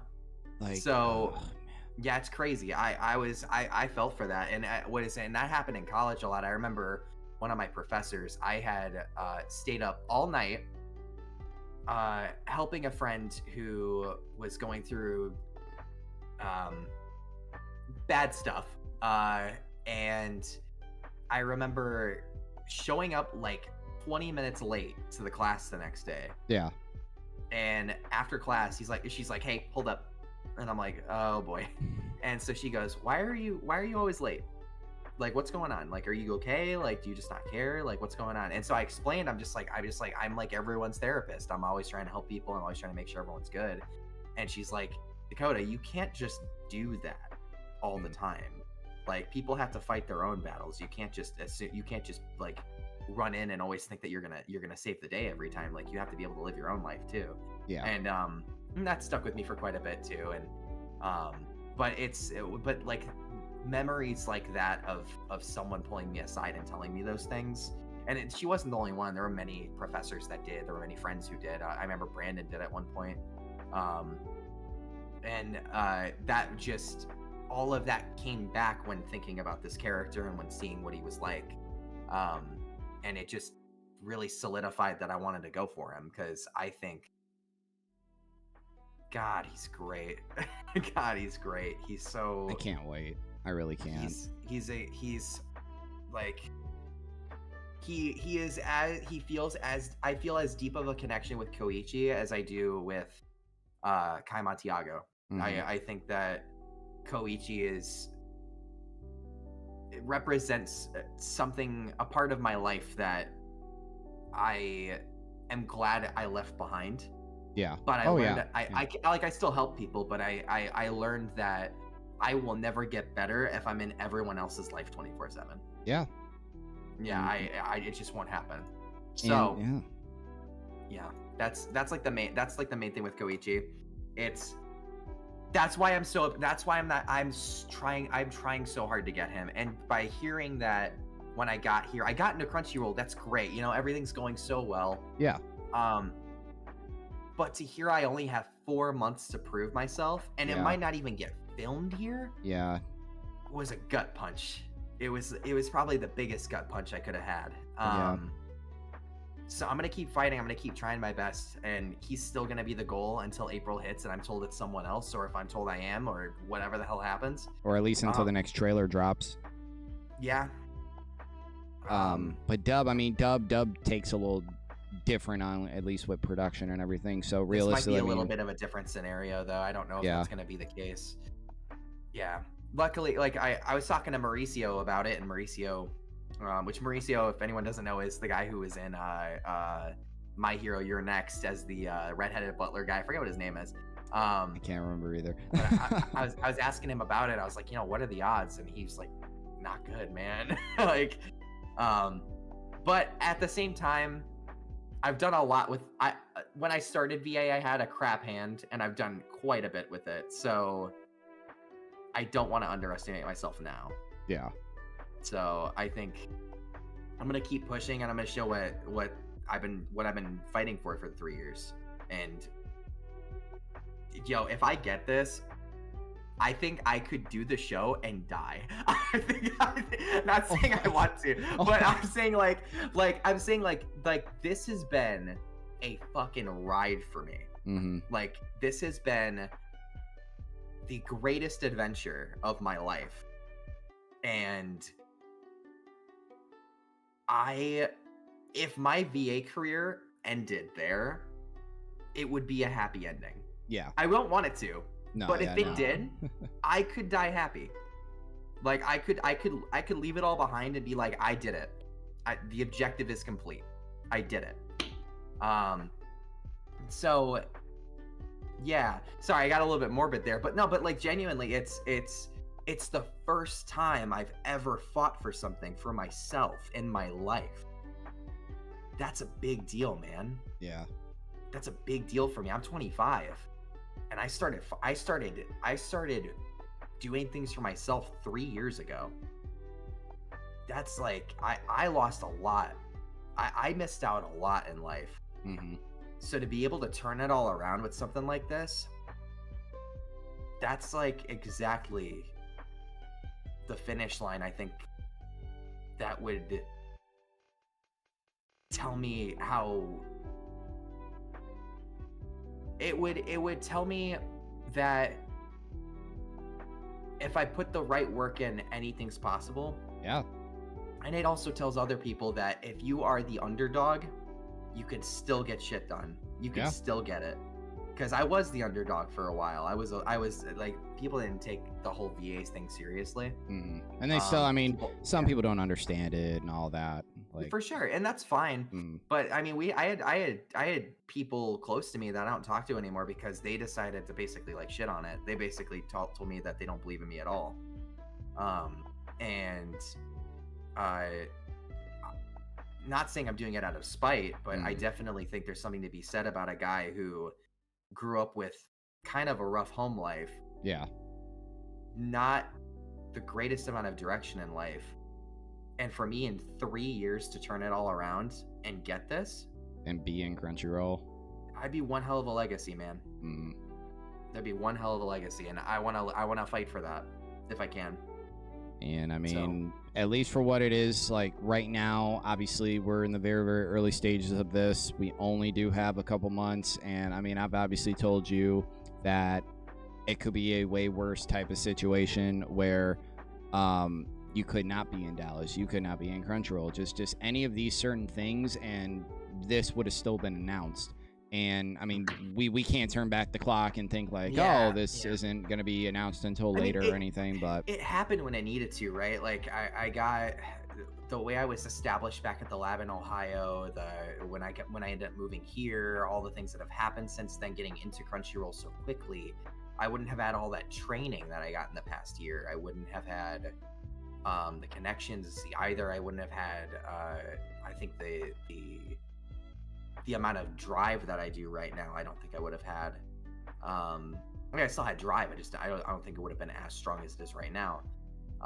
So like everything happened the way it needed to. It's unfortunate that I only have 4 months to figure this out. Like they're really, we could do the whole shoulda, coulda, woulda game, but reality is, I did the absolute best with the hand I had.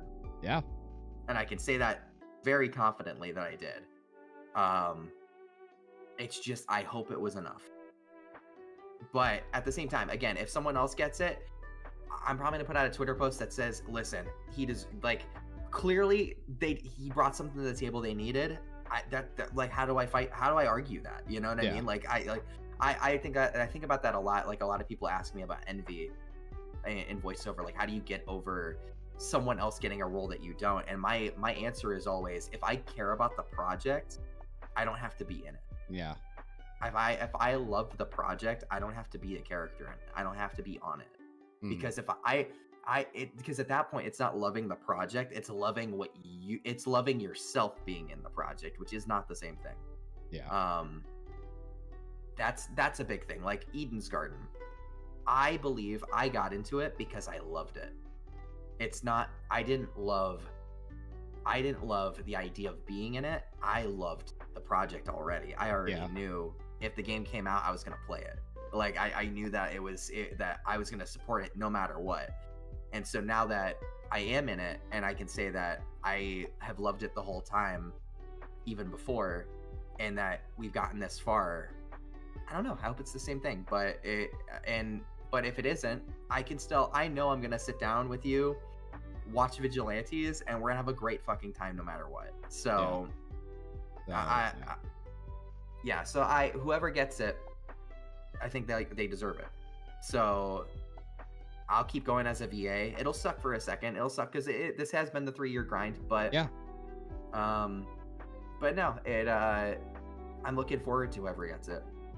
And I mean, even for whoever gets it, whether it be you or any other VA, I mean, it's going to be, I would say, a kind of life-changing role, because I mean, this would kick off your career. This is like a mainstay right here. Like, you are the next main protagonist for a My Hero, for a My Hero show when the series is about to end later that year.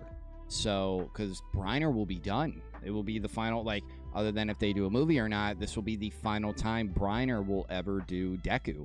And you got to think, like, at least with him back in 2016, getting that role to play Deku, he's been playing that for almost a decade.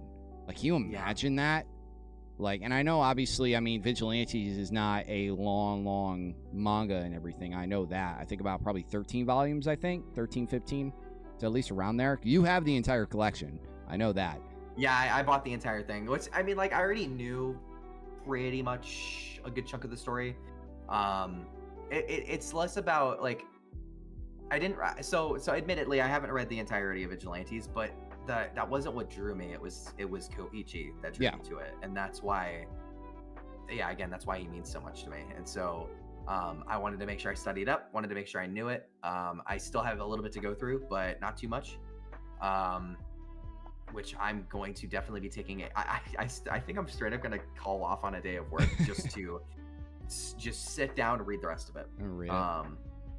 Yeah, because I want to make sure I know it, you know, and if that opportunity does arise and I can get in there and show them what I got, I think that I want to be the most studied up person in the room. I want to know him like the back of my hand. The back, yeah. And that's hopefully maybe a thing that they'll like hopefully at least be looking for. And then just anything, being able to know the character, because as I said, knowing the character can impact so much on the performance. Yeah. So much.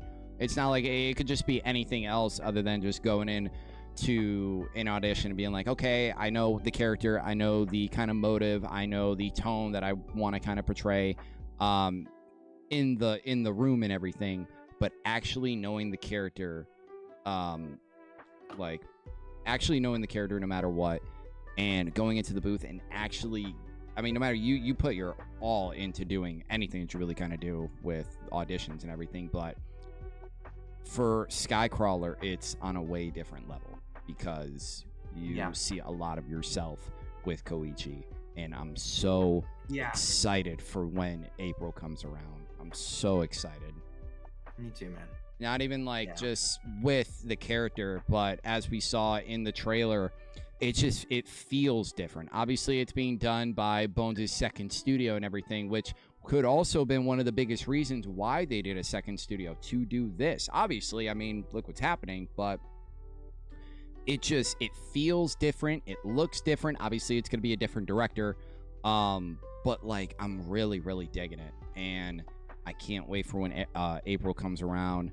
My Hero Academia Vigilante is just like, it's here, and it's crazy that we're finally, because we've been talking about this like since 2020, and the fact that it's finally here and literally within months is wild. So with anything that happens, we just got to take it day by day, and just I'm very excited for the project in general. I would say I know you are, and for anybody that gets the role of Koichi, you are set. You are really set, and I just know that no matter who they pick, they're going to do a really good job. So, because, I mean, for whoever that kind of goes into the studio and gets that role, it was done for a reason. So, I'm very excited for it. I cannot wait. Vigilante's just literally months away. And going into the summer, now, not a packed summer yet, just, I mean, still with little bits and pieces, at least with the, with certain stuff. See if I can also find, because it was right here, which is a show that no matter what, hopefully you will tune into, and it's been getting so much praise for the last month or two. Dan Dan season 2 of Dan Dan was announced for my birthday month, with July.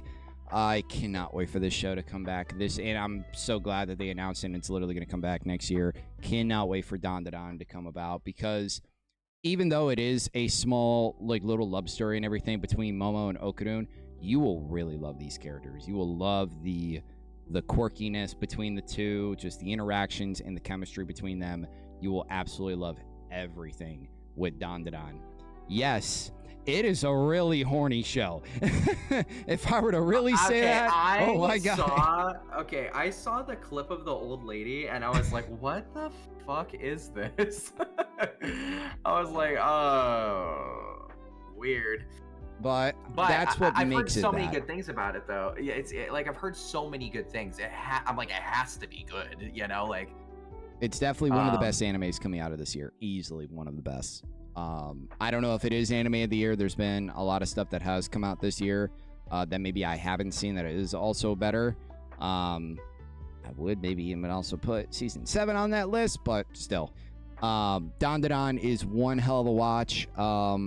It has one of the best animated / anime episodes of the entire year.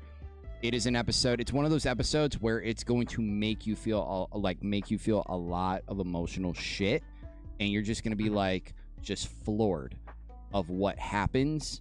Not even like, I don't really want to go into spoiler territory, but just there's something that happens. Obviously, like, people on the channel know, but there's something that happens where you're just left dumbfounded, and you're just left like, wow, that really happened? Damn. So it's going to be incredible to see the story progress and other things that happen, because even with the season finale on what happened, I'm really curious on how they are going to start off, and for how horny we are going to like continue to get in this show. We've already had people butt naked literally in this show already. That's crazy. Okay. So Yeah, no, it's interesting, and more the horny aspect comes from the aliens. The aliens are trying to experiment with them and shit. It's wild. There's free, Okay. like, yeah, I want you to find That's out for gonna be yourself. something crazy to go through. Okay. I mean, you'll find out for yourself and everything, because I want you to at least, like, the first episode will tell you everything you really kind of need to know about Don. Trust me. But season 2, cannot wait when it comes out next year. And not even only that, we've talked about it before, and I think it was you or either Schmitz that said it won Anime of the Year for something. I can't remember. Oh, I can't even remember what it was for. But either way, damn. I don't think that would have been me. It probably was Schmitz. It's freaking Kaiju number 8, man. Kaiju number 8! Yep. Cool. Kaiju number 8, season 2, also coming out in July. Now, I also have not finished this show. I'm on probably the last 2 episodes for this show. Let me just say that this show's animation, definitely one of the best. Every time Kafka goes into his freaking form, his Kaiju form, it is amazing. It is really, really amazing. You're going to see a lot of characters that you're going to look and be like, dude, those are badass characters. Like, these people are badass. Like, from Kikaru to Hoshina. Hoshina's animation is incredible. There's just a lot that I'm really excited to see how the season ends and what, like, even right now, looking at that, I don't know who that character is. Like, looking at, because I think that probably will be a new character. So I don't entirely know until, because I probably will be finishing the show up, believe at least next week, because right after this stream I will be doing recordings. So either way, I'll probably might see this character in this episode or in the following one. So I cannot wait for Kaiju. I think it's something that no matter what you, I mean, it's another one to at least put onto the list. One of the biggest ones where I'm like, oh yeah, I gotta watch this. It was one of the biggest ones coming out of last year, or coming out of this year too. Just amazing show. And it takes the protagonist differently, because it's not a person that's young and that's striving to be something. It's a dude that's in his like early to mid 30s that his time has already kind of passed, and an opportunity arrives and he tries to do what he wasn't able to do before. So that's an interesting way on how they're able to do a protagonist, and I really kind of like that for Kafka. Kafka is a really kind of cool character. He's not my favorite, but still, he's a really, really kind of cool character. I really cannot wait. And I think you'll probably like it. Yeah, I've seen the first 2 episodes. I really haven't gotten too far in that. Again, time. Yeah, not on my side, time. usually. So, yeah. You know. But, I mean, Kaiju's great. Cannot wait to freaking see season 2. It's going to be great. I don't even really need to say anything. I haven't seen the new season, so don't say anything. We're going to keep it spoiler-free here. And I know you're probably looking at being like, what the hell is maybe going to happen? I couldn't even get a better picture either. But season 8, the final season of My Hero Academia, it is going to be a very, very, very emotional way to end off the year, because this is the anime that got everything started. It got this channel started. It got my anime journey started. It got everything started for me. So this next year is going to be really, really emotional because of just and granted, thankfully, we have Vigilantes to continue on with the spirit of it, which I'm like, oh my, I already know that I'm probably going to love Vigilantes. So that's going to be great. But just with the core story, man, seeing all these characters, all this, like all these moments and everything, if we don't get a movie and this is the final thing we will ever see, I don't know. Because, like, truthfully, if they were to do a movie, I could see them announcing it, like, before this season. Either before or maybe, like, at least right after. But the final season, man, I mean, obviously, most people know you got Schmitz into My Hero, which obviously got me into My Hero. So I've already said, even in the interview, which will eventually come out, that if it wasn't for you showing Schmitz, none of this would be happening right now. None of this channel, this stream, nothing. With even me getting an anime, getting into anime, none of this would be possible, really, if it wasn't for you. So you can have a lot of, like, a lot with that. And the fact that it is ending next year, season 7 had a lot, and I can't wait for when we eventually watch it, because it is definitely one hell of a ride. A lot of crazy stuff happens and everything. Animation, though, there's a lot, like Nakamura is in it. Nakamura is in spurts in the season, so just being able to see his animation and know when it kind of comes in is a really amazing time. And there's, if I were to kind of say season 7 in one word, it would definitely be like redemption. That's what I would definitely say. Redemption for a lot of things. One, redemption for my hero to kind of come back to originally kind of what it was, because season 5 kind of took it down a little bit of a path that was like, oh, a little bit in, like, maybe irredeemable to some people. Then 6 came out, and 6 ended up being the best, and now I would say 7 is now the best. I don't know how 8's about to happen. I know no matter what, they're gonna kill it. They're not gonna let, like, they're not gonna half-ass this. They're not. No, this is not what they're gonna do. Yeah, they have to end it with a bang, or we get Game of Thrones. Now, so, granted, I've heard, like, I still haven't heard anything about the ending, but there's been a lot of mixed things about the ending for My Hero. So it's probably maybe gonna be like an AOT type thing, where like, oh, people maybe or maybe not don't like the manga ending, but maybe they'll probably do something different in the anime ending. So we just kind of at least won't know. Yeah. But I mean, either way, we really can't kind of at least tell, because until like the ending happens, and I haven't read the manga, so I really can't kind of say anything. But I know no matter what, that there's a lot of incredible moments that are about to happen in this season, and a lot of insane ways that I could see them ending it. That for almost a decade now, with this story being told and finally about to end, it's crazy. Like, I cannot wait for this season. And yeah, agreed. It's been a long time coming. We've had a lot of animes end, like a lot. AOT ended, Mob Psycho ended, Fire Force is about to end, and now my Hero. So, dude, I'm joining at the end of the of MHA right now, and I'm just like, please, I want to be in. Let me in, coach. Let me in. Let me in, coach. Put me in, coach. But no, I mean, season 8, it's going to be incredible. For when that first trailer comes out, I thought we were maybe going to get a trailer at Jump Festival. We didn't. All we got was a freaking announcement. But that trailer went to freaking Vigilantes, so you already know where that went to. But, no, all I could hope is that they put their all into everything. The animation is top-notch. Nakamura is all over this shit. And no matter what, I know he is, for especially how season 7 at least leads off, which eventually, once you see it, holy shit. So no matter what, season 8 is going to happen next year. What a way to end off the year with the anime that got everything started. So that's really one hell of a way to have the year starting off, like, ending and shit. And that's even only still in the fall and everything. And that's not even only that. There's so many other things. And even, I don't know if you've seen it, but I know your boy's in it as well.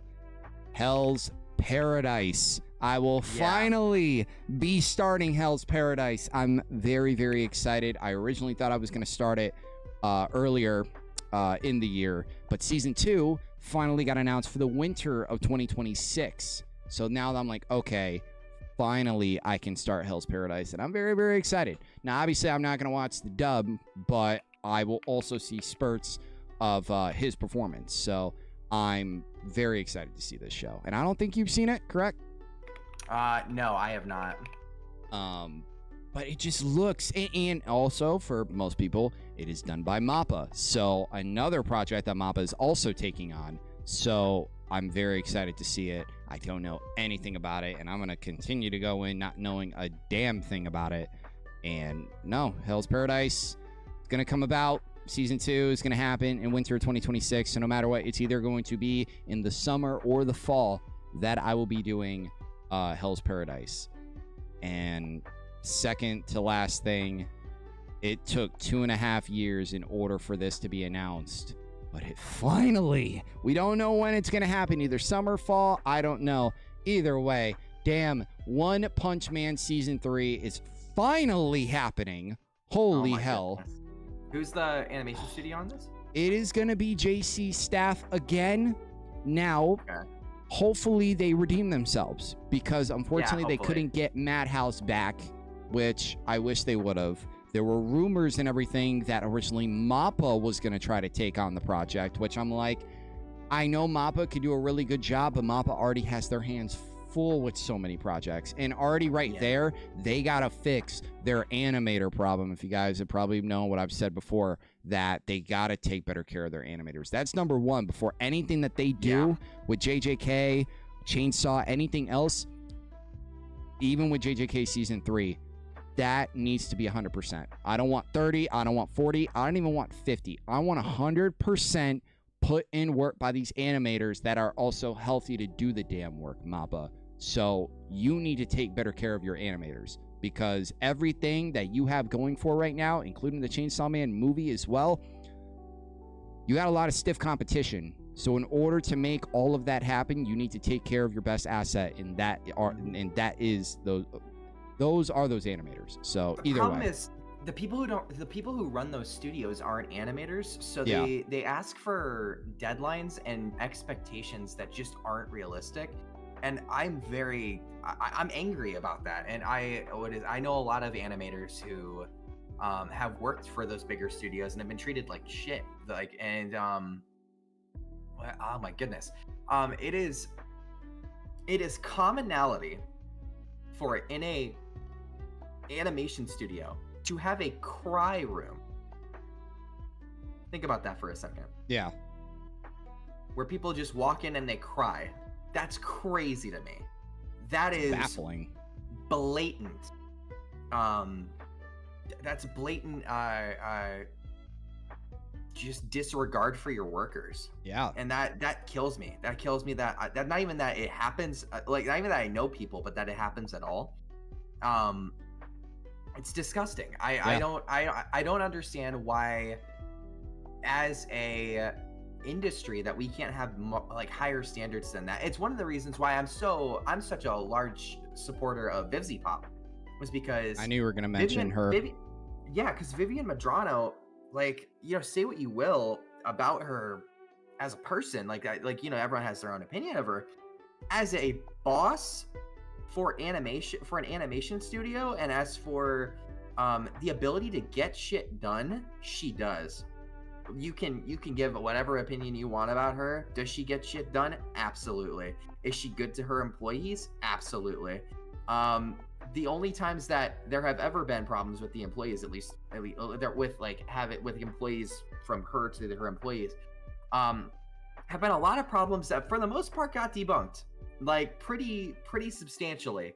I think Vivian Madrano is setting a baseline for what animation studios should look like. They shouldn't be ran by business people with big wallets. They should be ran by animators. Yeah. That should be the people that are running these things. Because they understand what they're going through. How exactly. how much work it takes in order to put in for that. Like even Mob Psycho, they had 200 animators working on the final season, no CGI whatsoever, and it looked absolutely gorgeous. So I can't imagine the work and everything that let alone took into JJK Season 2. JJK Season 2 had one of the best animations I've ever seen. Best moments, best arc I've ever seen. And you could definitely say that as well. Some, like, easily one of my favorite moments of the entire year was rewatching JJK Season 2 again, because of just how fucking good it was. And just realizing that JJK is that show. It is going to, I'm guaranteed top 3 is going to be for the next, like, half decade to the next decade. It's going to be that show. After My Hero's done, JJK is it. So, no, but I mean, as you were saying, like, I think it does speak a lot for the animators and everything. It's just speaking a lot for the people that work on that. And I definitely think that having a person in charge that understands what they are going through, like how much it takes in order for it to do that job, is really, like, really speaks a lot. So, yeah. Truthfully, I hope they get their shit together. That's it. I think indie animation's kicking ass right now because people are kind of sick. People are sick of the industry. Like, the industry doesn't give a them, you know? No. I think that's why Hell of a Boss is one of, if not the most successful show online right now. Yeah. Oh my God. Even television. Has Been Hotel, in the entirety of Amazon Prime Video being a thing, Has Been Hotel in its first year of being on the platform is the most watched TV show on the entire platform. And it's on Prime again? More than The Boys. It is the most watched television show that Amazon has ever had. That's wild. And that was an indie animation company. Yeah. Think about that for a minute. If that doesn't tell you what the problem is with some of these larger studios, don't know what does. That's crazy. It goes a long way to treat your people with respect. Yeah. Because I mean, Mappa has some of the biggest titles in anime right now. Has some of the biggest. Vinland Saga, Hell's Paradise, freaking Chainsaw, JJK. They originally had AOT. Like, they have some of the biggest titles going for the next decade. There are other studios that are kicking ass. Production IG, I think, are the one, is the one that does. It's not Dandadan, but I think it is Kaiju. Yeah. That studio is kicking ass. I mean, Windbreaker is done by Cloverworks. So Cloverworks, even with Spy Family too, they just make it look so good. You have all of these studios and all of these shows that are going to be incredible competition. That's why anime has been striving for the last decade and has never declined, because you have all these amazing studios, all these amazing animators, all these amazing, once again, actors and actresses being able to be in those boots doing what they love to do. It all works all the way around. And with everybody doing their part and taking as much care for their fellow person, for that project and for that company, that is why they are striving. And that's why we have so much content, because competition equals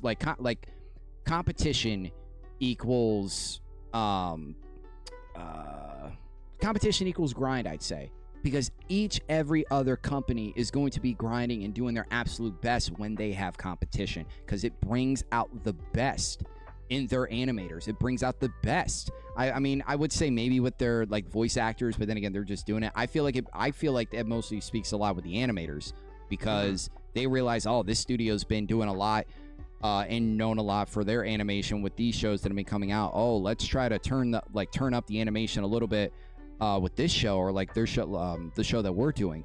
JJK freaking did that. We all knew who was gonna win Anime of the Year. Anybody that didn't know that was just, I mean, granted, it either would have been this, or it would have been what was the other show? I know AOT was still up there at least, but it would have been at least something else. JJK, I mean, was already gonna do it. It was already gonna win for what happened, and a lot of that still had animation that was only 30% finished, and I think that was only the Maharaga episode. So imagine if we would have got 100% finished. I remember that fucking meme. It was so good. Man, I just can't. Like, I'm screaming for season 3 right now. But let them figure their stuff out, because already we don't know when the Chainsaw movie is going to come out. We don't know, because usually, at least when the Japanese release date is released, usually it comes out 3 months after. So we don't know if we will be getting the Chainsaw Man movie at all next year. I know Demon Slayer, that's going to kick ass. And even Ufotable. Ufotable has the best animation right now going in anime. I can say that right now. Yes, people could say whatever about Demon Slayer. The story, this, da-da-da-da-da.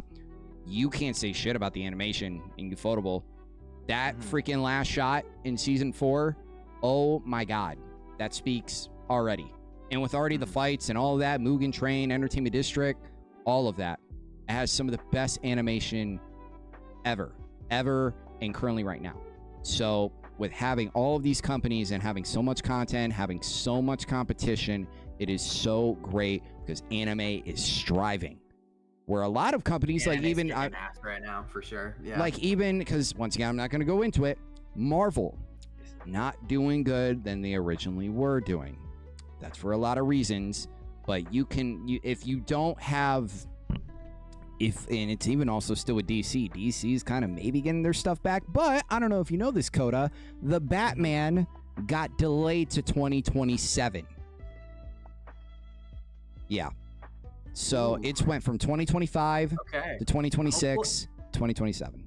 Hopefully that's good news in a way. Like hopefully when it comes out, it benefits from it. I know people don't like delays, but I mean I can speak in part of. I mean even I guess now it wouldn't be the same thing. I was gonna say Eden's Garden, but it's the same thing because we're a nonprofit. It doesn't matter. Like it's not the same. And I know there's rumors that maybe they're trying to put Robert Pattinson's Batman in the new DC world with Superman and all of that. Maybe, but still though, you're gonna derail the momentum. Like when the first Batman came out last year, and we gotta wait 4 more years in order to see it. The Penguin series just came out months ago. And people are already clamoring, oh my God, we want the Batman now. We got to wait 3 freaking years for it. So, just at least what I'm saying, between Marvel and DC, I mean, they're still kind of getting their stuff together, but it's the fact that, like, if you don't have, number one, competition, if you don't have a plan as well, then look where you're going to be. You're going to be in the exact same situation like all of them are having. So, anime, it's a little different because there's so many different companies and so much content that's coming out that they're all doing their best. They are, but you have to remember the stuff behind the scenes. And I know most people don't care, but they honestly should. They really, really should. Because I mean, we just had a writer's strike last year, or no, this year. Yeah, it was late last year. We had a writer's strike, an actor's strike, all of that stuff, because that stuff matters. We gotta take care of those people, man. Those are the people that really make this shit happen. So yeah, you gotta be able to take care of your people, the people that make everything possible. I said in almost every single every single JJK video that I did is that I commend all the animators that are busting their ass overseas on working on this content because they rightfully deserve it. And just even because I never knew about that fact you told me, a cry room, that's unbelievable. That's baffling. It's really bad. There were a couple of animators who told me about that, and the fact that I've heard it be said about multiple studios was pretty devastating to hear. I think that made me support indie animation even more, and it's something I already supported. I already thought that you can do it, make it yourself, especially, and if these are the conditions of work life in animation, get out of there. The last time I heard something that terrible was I mean, you know what this is, Anthem. Remember that game? Yeah, that was the same thing there. They had cry rooms for that game. It was the same thing. They had rooms where groups of people would go in and just cry together. There's no reason for that. That's wild. No reason for that. That's why Baldur's Gate 3, an incredible game. The company put a no crunch time policy where they made it so that if you need a break, the game will take as long as it needs to take. We will get there. We will finish it. That's good. Yeah, and they treated their employees well. Actually, they posed on the industry so hard because the CEO went, I believe it was either the CEO or the creative director, went on stage at the Game Awards and said that, and basically called every big company out, saying that they do not care about their workers and that they don't understand why being a good person shouldn't be a standard anymore. Essentially, like why being a good business shouldn't be a standard anymore. They fucking posed on them. Yeah, they what is it? I'll show you that later. It was pretty powerful. Let me see what the quote was. There was a big quote in that. My God. That sounds amazing, though. That sounds incredible. That sounds really incredible. But that just shows, guys, like really, you gotta like, I mean, even with me having a kind of media background and even being in that production field and understanding how, at least with like live action, on how much it takes to do production and everything, on like what it actually takes. I mean, even with post-production, with video editing, and with just everything that they do is really a blessing. I could say that all of the things that I've experienced for the last 4 to 5 years, almost going to the day, where all of these amazing stories, animation, it's amazing to see and witness all of these. And even like My Hero's, yes, it's had its flaws and everything, but to have the impact that My Hero has had on me and a lot of other people, and even when I met Rico Fajardo, which, if you guys know, he is the dub voice for Lemillion in My Hero, got to be able to meet him at Colossal Con earlier this year, one of my favorite moments of the year as well, and being able to tell him that My Hero was indeed my first anime that I've ever got into. And he was really, really surprised. He would usually think like, oh, One Piece, Dragon Ball, Naruto, any of those would have been a lot of people's first. But Yeah. no, me, it was My Hero. And it was for the fact that Schmidt knew this show was very, very easy enough for me to get into. But Oh, yeah, even 'cause still, you like not even easy, superheroes, but it yeah. was a really great show. Like, it makes you feel alive. Seasons 2 through 4, amazing, incredible. Mm-hmm. And you were I remember you were so hesitant to get into anime for the longest I time. kind of was, and it's just like, because now look at you every week. literally every week, and every season just following it up, and because I just probably didn't know what to really kind of get into. Where, like, even still, I was hesitant to get into Attack on Titan because just I never knew that, like, oh, would this be something that I would kind of vibe with, like, at all. And now, I mean, I found with anime that if it's popular, there's usually a very good reason for it. I think that's always been my thing, where like if I was always like, oh, I'm unsure if I'm gonna like this anime, if it's like a very popular one, I'm probably going to. And that's happened with a couple of times, Attack on Titan being one of them, is that I heard for so long how good it was, and I was like, fine, I'll try it. And I was like, why didn't I try this sooner? What the hell is wrong with me? Like, and I feel that for most big name anime is and I know I'm gonna feel that with things like One Piece when I watch them, or I'm gonna feel it with Fire Force when I fully get through it. I know I'm gonna get to the end and go, why didn't I watch this sooner? Yeah. And the answer is still going to be because I don't have time. I mean, yeah, and I know time's a bitch, but just like, I mean, I know we always just try to find time, and some people also probably just can't, because I mean, there's not that much time in a day. Yeah. But no, I think, because I really can't remember at least when I got into AOT, or like, but I just know no matter what, right before part 2 of the final season was about to come out, which is easily the best content in the freaking show. My God, if you guys know, you guys know. Coda doesn't know, so please do not say shit. But no, I binged everything with Schmitz. On the first go around, I didn't appreciate it as much until I saw it again for a second time in its entirety. Yeah, no, one of top 5 anime easily. Attack on Titan is incredible long-term storytelling. I will probably never see a show like that again that has that much long-term storytelling.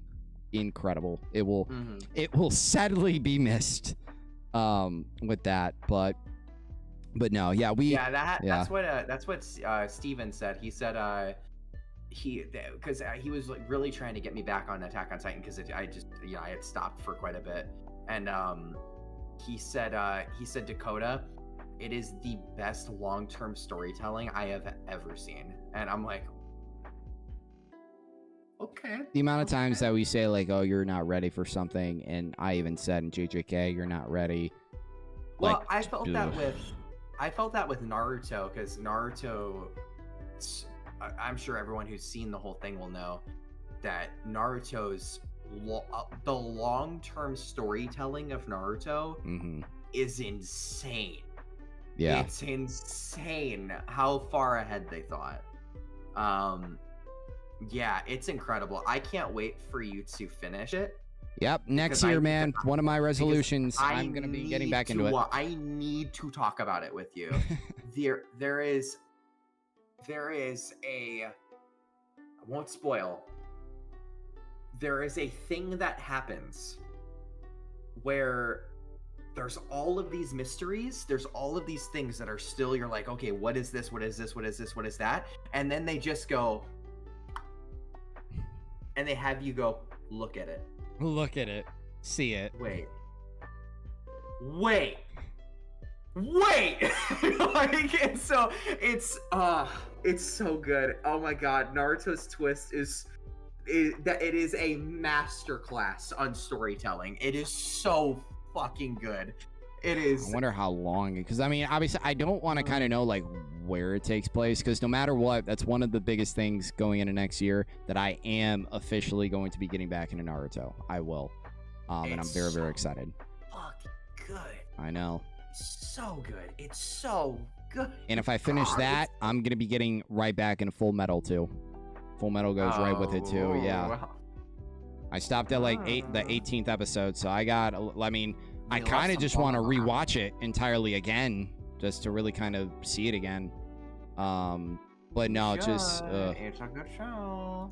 But I mean, overall, no matter what, take care of your people. That's it. Take care of your animators. Take care of your workers. That's really, really it, because they are the people that make everything possible. So, One Punch, no matter what, excited. The very last thing, I don't know when I'm going to do it, either in the summer or fall, but the very last show that I will be doing next year. Oh, this one's probably going to get a lot of traction, and I know you saw it earlier. Oh my god. Okay, I saw that earlier when you were talking about it. I don't really know much about Baki. I know I've at least heard that it's a brutal anime. That's like the most I've been told. And I know a lot of people are probably wondering, oh, am I going to watch the original? Am I going to watch the Netflix one? So with my schedule and the certain things that I am doing, I am going to be watching the Netflix version. Now, I have heard that still you can watch the Netflix version and not be kind of like missed out on a couple of plot points or anything. So that's all, because I mean, no matter what, Baki's going to finish up. Probably it's either going to summer, fall, but it's going to pretty much take over the rest of the beginning part or the half part of 2026. So Baki, very excited to get into. Obviously, I mean, Koda knows that I am a very, very big fan of the UFC and just even the fight sport in general. It's adrenaline rush for me. It really is. I'm looking it up right now, which is why my face is flashbang. What is it? It's very. Do you know what Fist of the North Star is? No. I thought you were gonna say Ija. Oh my god. Ija no Ippo or something. Hajime no Ippo or something. I don't know. But it's another boxing anime. Got you. Okay. So Fist of the North Star, if I'm remembering correctly, it was a very old TV show, very old anime. And it's actually, I believe it's where the Omae wa mu shinderu nani comes from. And it is what JoJo's Bizarre Adventure based a lot of its fighting style off of. I'm pretty sure Baki's the same. I'm pretty sure Baki like its art style and its the way that it holds itself is supposed to come off very Fist of the North Star-esque. Okay. If you haven't seen it, I would recommend at least watching it because it is a staple. It's a staple in anime. It's like Fist of the, you know what Berserk is, right? Yes. Oh yeah. Okay. Haven't seen anything, but I know damn well at least maybe what it is. You at least know the cultural significance of Berserk, I would assume. Yeah. Like, do you know the game Dark Souls? Yep. I'm sure you do. FromSoft based heavily Berserk off of Dark Souls off of Berserk. Okay. Like to the point where these same monsters are in Berserk are in Dark Souls. Oh my god. Yeah. Here, let me show you an image to let you sink that in. Dark Souls.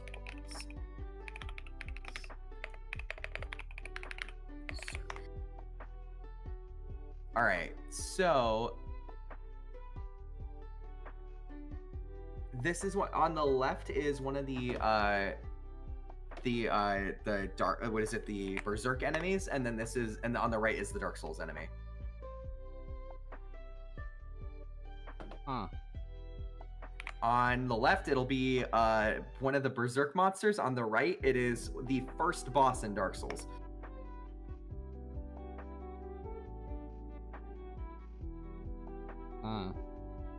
Wow, that's eerily similar. Yeah, this is what is it? This is something called a pinwheel in Dark Souls. On the left, it's what it's based off of. Oh my god. That's literally that. This, I believe this is No. Okay, this is. Lastly, I'll show you is Artorias. Artorias of the Abyss is on the left, and then Guts is on the right. Artorias is called the Wolf Knight, I believe, and then Guts and Berserk wear something called Wolf Knight armor. This is what they look like.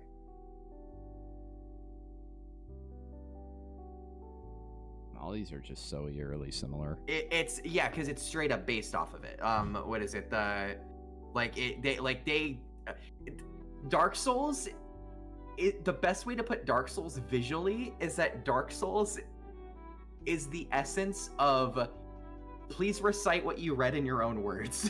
Is pretty much what Dark Souls is like in that capacity. Let's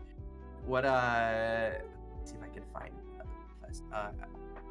oh yeah, Guts' sword. That sword that he carries, it is in every single Dark Souls game. Let me see if I can find. And then you know what Elden Ring is, right? Yep. Okay. Let me see.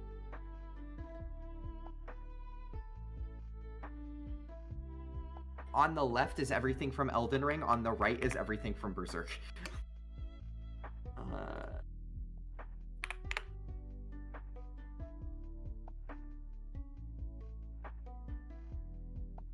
The pose is literally the same. Yeah, yeah. They were not trying to hide it. So basically, what the point of what I'm saying is what is it? Basically, Berserk and Fist of the North Star hold the same level of cultural significance. So I would recommend you at least get a synopsis on what Fist of the North Star is about. I'm sure you will recognize things from it in other pieces of media. All right. Yeah, it is a very often referenced anime. There things like JoJo's Bizarre Adventure. The style of it is heavily inspired off of Fist of the North Star. Okay. And yeah, same with Baki. I'm pretty sure it's heavily based off of it. Yeah, I've been kind of at least noticing that a little bit too.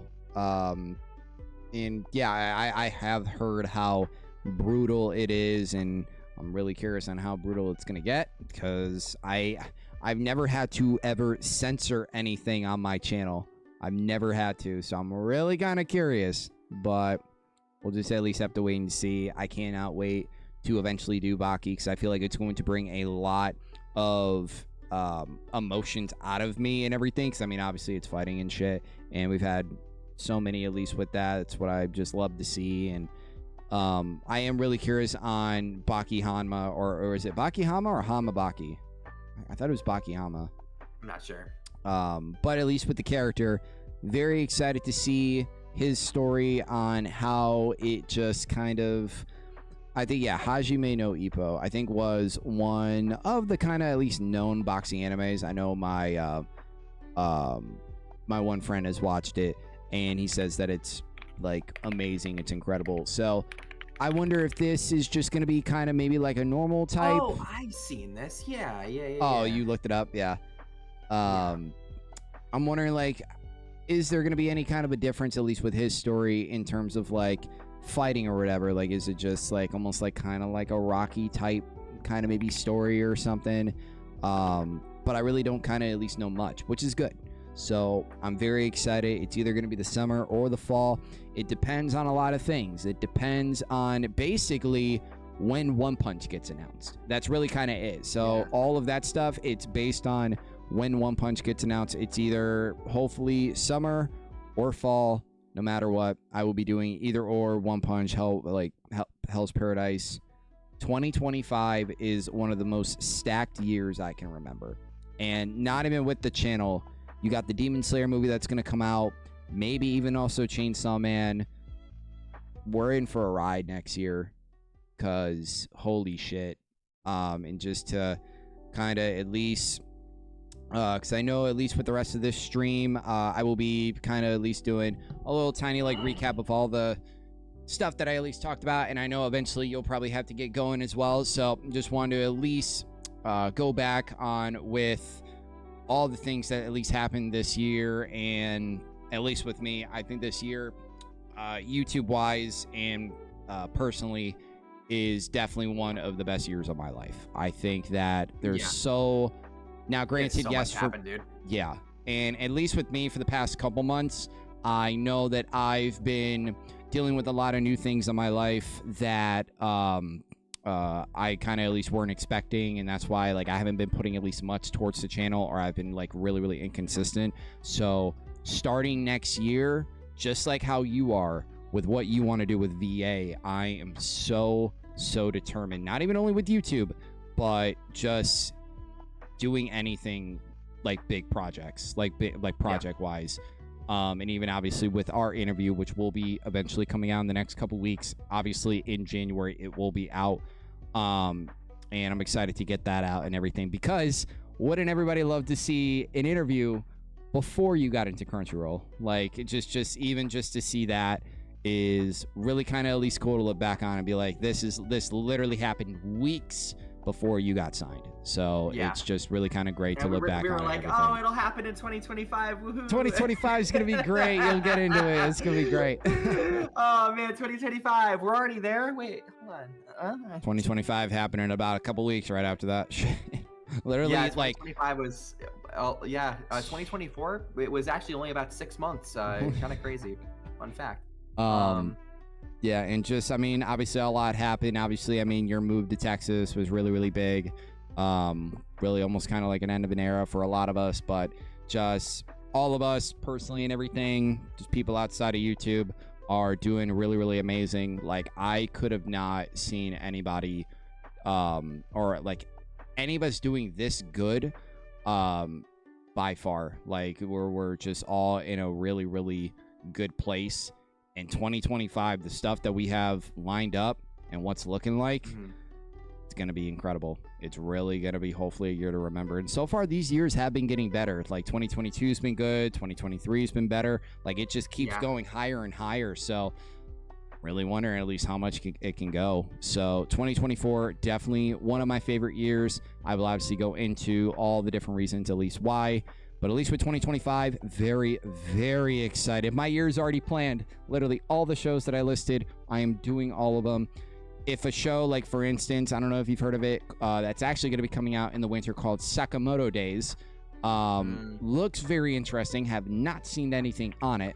And I am really curious on the outcome and the response from it. So if it does kind of come about and be like, oh, it's great, one of the best ones of the year, obviously, it will be something for 2026, because realistically, I can't do anything else for the rest of the year. My year is set, no matter what. Yeah. Like, I've seen it for a minute and everything. So, I mean, originally I was because I had certain spots opened up, but then Jump Festa kept getting crazier and crazier, and all that's Vigilantes and all that shit. Hell's Paradise and just One Punch. Oh, it was just so much.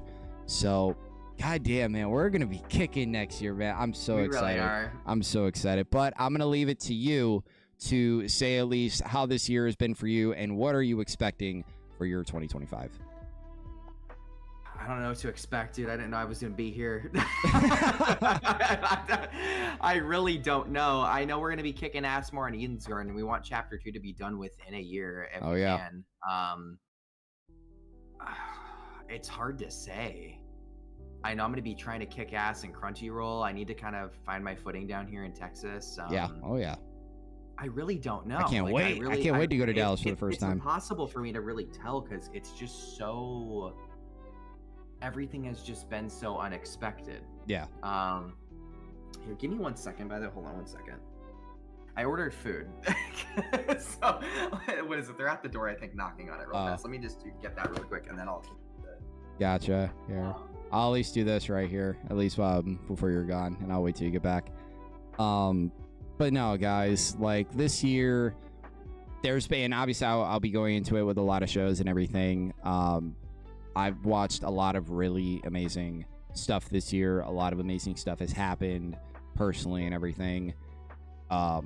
Between this year and last year, this year definitely topped it. It really, really did. And with 2025, just looking at it, Steins Gate about to happen, Fire Force final season, Vigilantes, Don Don, final season of My Hero, One Punch. I got Chipotle. I got the Chipotle. Oh, because no. what is it? We were doing this, and I was like, okay, like, you know, I haven't eaten at all, so I'm gonna grab something real fast. But what is it? So, yeah, no, I think this year I really don't know what's gonna happen. I would love to give some kind of idea or prediction, but I really don't know. Yeah. There's a couple of things that were really exciting about this year right at the end. I actually didn't fully go over it. So there's a game I'm in called Atomic Owl. What is it? Yeah, you've heard a bit about it. It's so it's gonna be coming out hopefully this upcoming year. We got presented at Winter Games Expo, and there was a voting of which game was the most exciting out of all of these like 30 to 40 something games that got presented, and Atomic Owl won. Wow. And so we are cooking right now. What is it? So Atomic Owl won. So I think Atomic Owl has a very bright future. Project Eden's Garden clearly has a bright future. I think that what is it? We're gonna be riding that train for the whole year. So the fucking wheels fall off the fucking track. Pretty much. Yeah. I mean, Project Eden's Garden is gonna be a thing for the next 5 years. I don't even see how we couldn't. What is it? What else? I mean, I'm gonna be kicking ass in Crunchyroll, trying my best to get my name out there, and trying to find my footing here in Texas. Try to get some sort of a good social circle here, because I really don't know anybody still. Like I know some people, but like I've only really hung out with people a handful of times. Like it's basically just been me and my boyfriend. So hopefully that gets going. I really don't want to be like antisocial here. I really want to get to know people, and I want to host movie nights in there. Like we have this kick-ass couch with a nice TV. So I'm just like, yeah, that'd be a fun time for movie nights and stuff.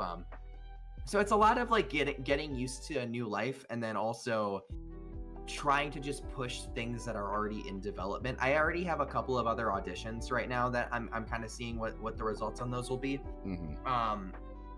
But I haven't been as versed in searching for them. I've been so busy with everything I have right now. It's funny because like I do the voice acting side of things. Of course, I do it a lot, but I honestly haven't done it as much as I have the marketing side.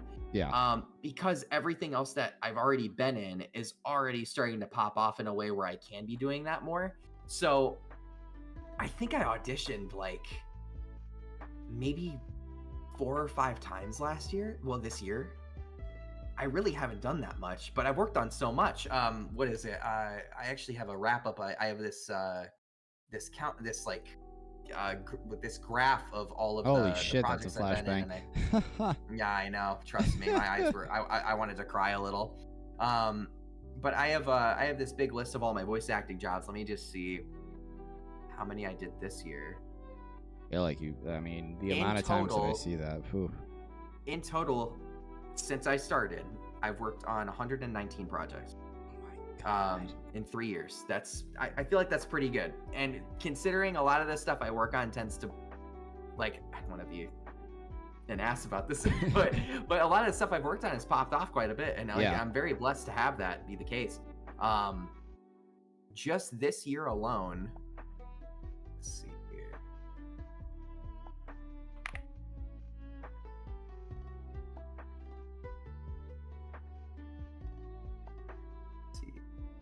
119. That's insane. This year I have worked on 45 projects. Wow. Which is pretty cool, and I can just tell by looking at them. Many of these I was on some form of production side with.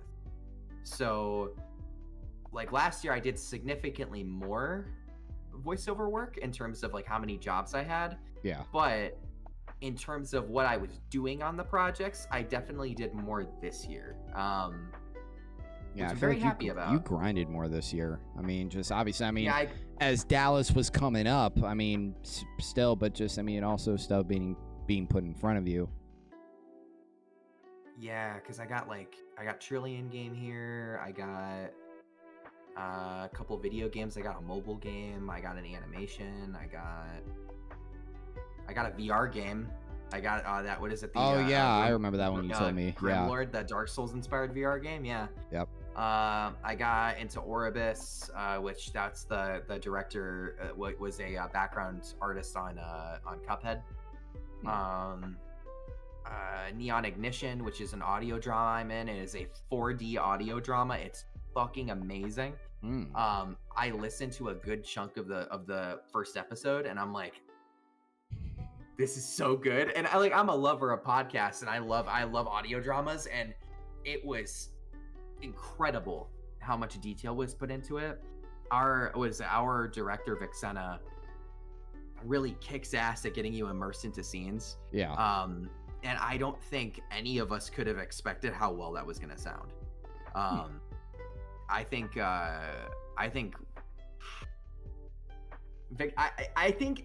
if objectively, being someone who loves audio dramas, if Neon Ignition did not get an award for how well put together it is, I would be very shocked. Because it's very good. The 4D aspect just kind of intrigues me already on it. Yeah, so 4D for that is Vix is insane with this. Vix has a 360 surround sound software where when a character is speaking, you are in the body of the main character. When characters are talking to you, like let's say the character's to the right of the main character, you hear them to the right of you. Yeah. If they're to the left, they're to the left. If they're behind you, they're behind you. If you're hearing, if there is a rain sound effect, like let's say it's raining outside, it's raining in front of you, behind you, all around you, and you can hear individual drops going around you. It's so cool. It is such a cool project. It's so good. What is it? Another is, what was one of the ones that I thought was really cool? Oh, there's a scene where there's a bunch of advertisements. Yeah. It's just like you hear like news stations and stuff. I'm not gonna go too far into it because I can't reveal too much, obviously. But it feels like you're walking through the city and you just hear all these things around you, and it feels as if I were to close my eyes, I would know exactly what was happening.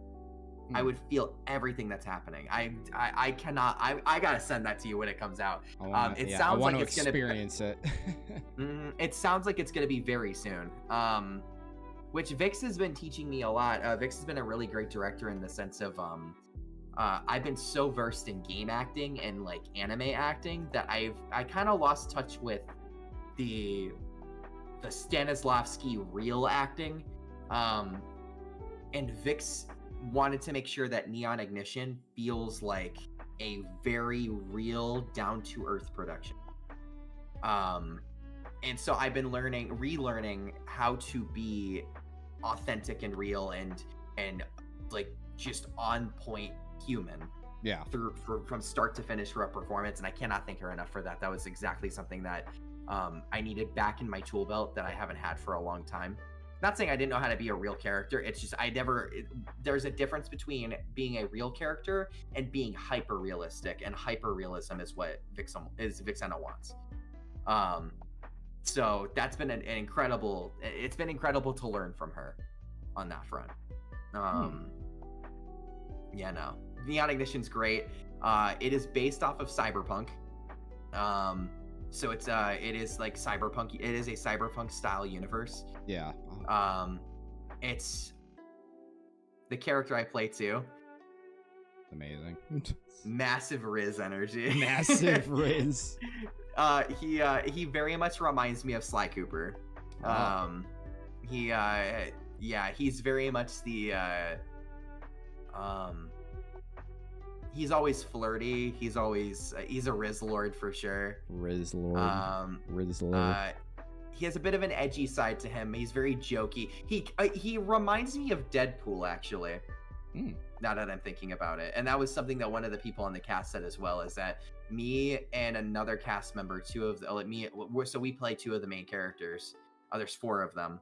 And his character is Vance. Vance is like Wolverine. I'm like Deadpool.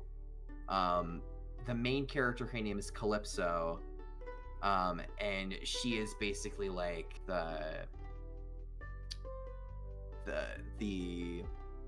it comes off as she's in like the fool's journey, like she's entering this new reality that she's never been a part of before, and like obviously she's been a part of the universe, but she's a part of this new aspect of the universe, and you kind of get to learn about all the lore surrounding it.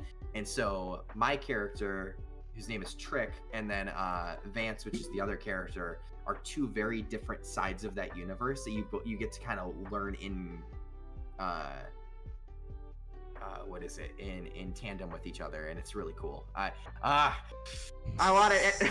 I want it. It's so good. If you can't tell, I love the project. It's Vic's cooked. Vic's cooked with it.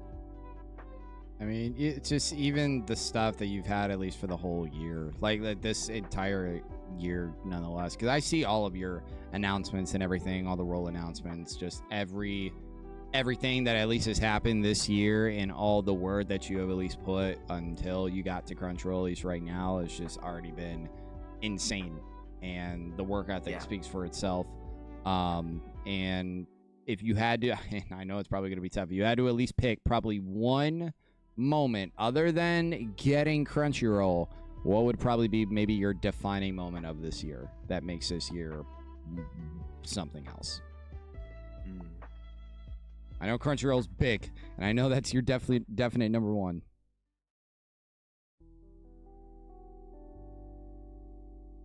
You know what it was? It was the going away party. Because I saw... So there were a lot... you know this too. There were a lot of issues over the years. There were a lot for my own personal side of it, and also just like our friend group had a lot of drama at times.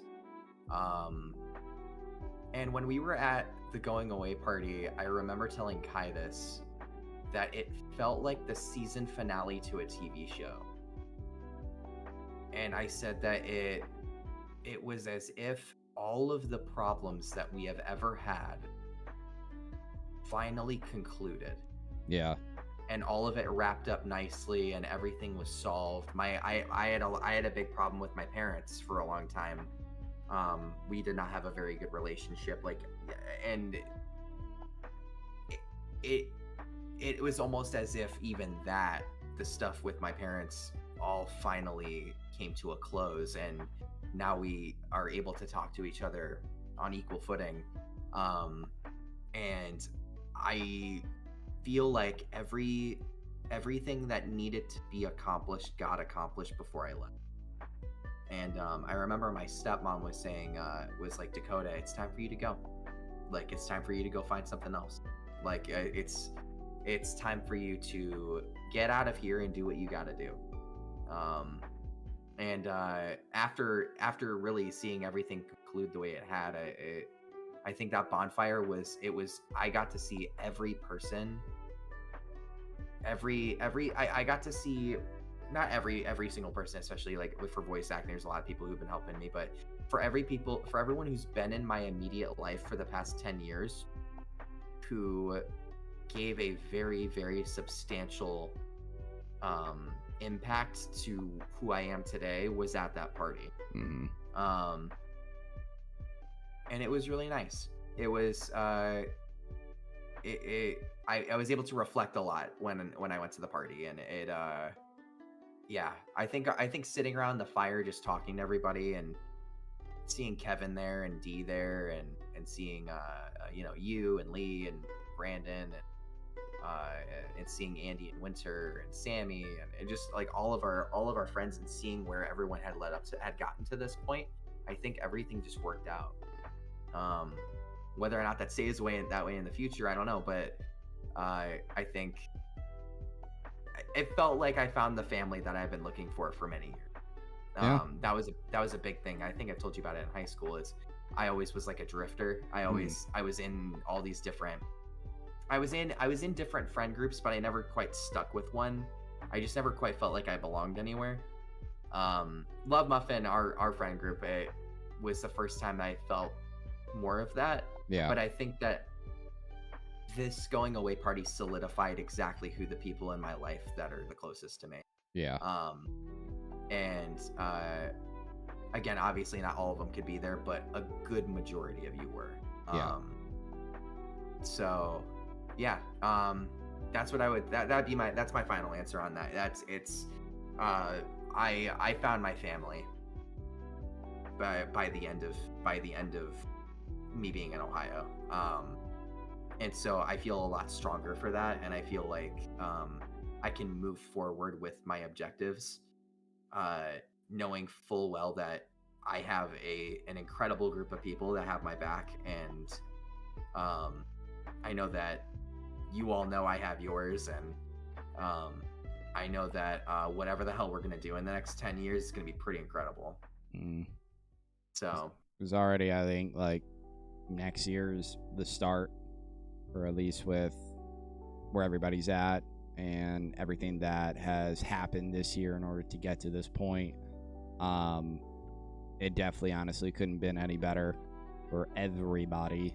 Like, everybody is in a amazing position on where they are, and I could not be any more prouder of everybody else.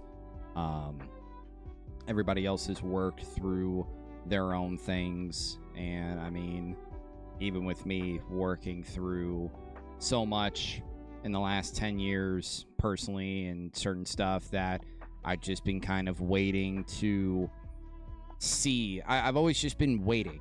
That's really only, I've been waiting for a lot of different things, waiting for kind of, even like how you said, to find that support system that I know is going to be with me to the day I die.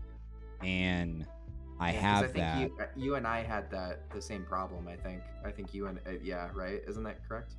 At least in with that, school, you and I had similar issues. Yeah, and I mean, just it was just finding the right people is really what it was. Finding the right people, and just finding people that were true and that you didn't need to change for them. And that is also how I would feel for her as well. That she like, I don't have to change for anybody. That's really only it. And that's how it should be. You shouldn't have to change for anybody. So everybody on the list. You should change if you want to. And if you change if I want to, if for the better, and if it's necessary. Because I mean, obviously we've went through so much in the last 10 years, and a lot of ups and downs. Like, just so much has happened. So much shit has happened. Yeah. But with how next year is looking, and depending on where stuff goes, because I mean, I know I didn't say at least my probably number one moment from this year. I mean, definitely the going away party was definitely like one up there, to be, or at least to me, probably second. Number one, which I'm glad we were able to do it, and it's taken a long time for it to happen. It was easily Colossal Con.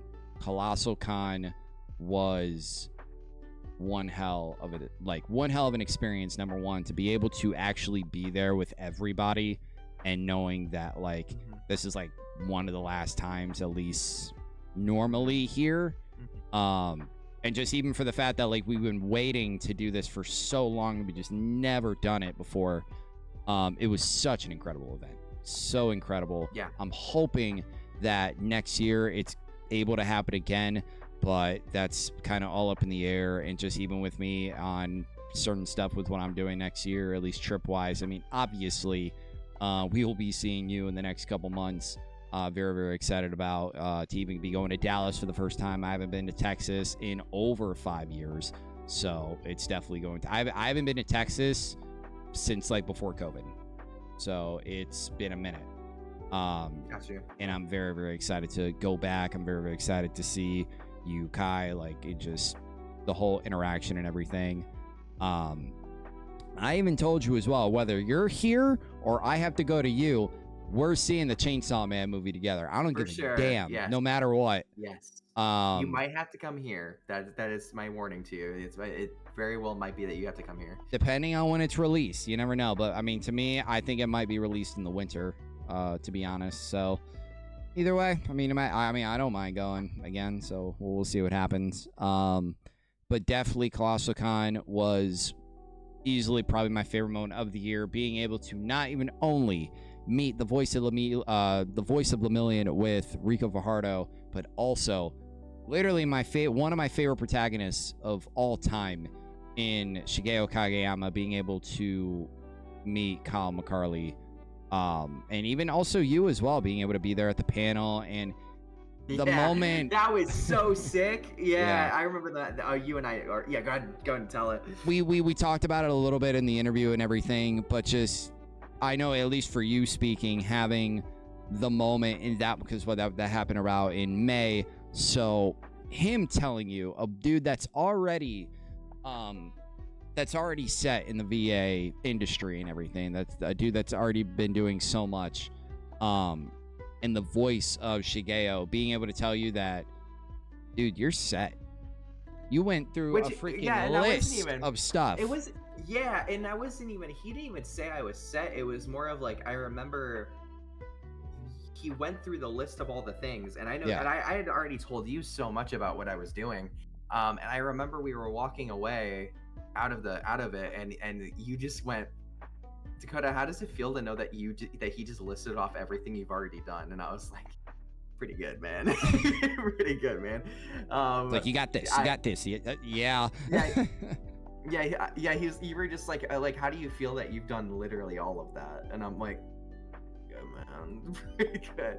I mean, it was very validating. It made me, like, all the research that I've done for voiceover over the years, it all felt worth it. It all felt like I had become a master of my craft in at least some way. I wouldn't say master, but I guess like I've at least mastered the business side of it, I think. Yeah. Like I understand what needs to be done to get to certain places. I understand that there's standards, and I understand that I'm only going to get there by either following them or getting past them. Yeah. Or surpassing them. So I think I don't know. I've been asked a lot, by the way, to consider teaching voiceover. That has been something very interesting. Wow. That I've considered. I actually am going to be doing a mock class in the next month. Oh shit. So. All right. Yeah, no. So it's going to be like a panel class for like a machinima community that I started in. And they were like, "Hey, Dakota, we want you for like a quick 30-minute panel to like explain to people what you do, and like maybe have them ask questions or something." I'm like, okay, like cool. That's sweet. Yeah, so I mean, it's the first time I've ever taught like officially. It'll be free. I don't think that I'm quite at the point to be telling people how you have to pay me to do things for me to teach you things. But I definitely think this is a good start. I think teaching down the road is something that I really want to do, but I want to make sure I get the merits for it before I just do it.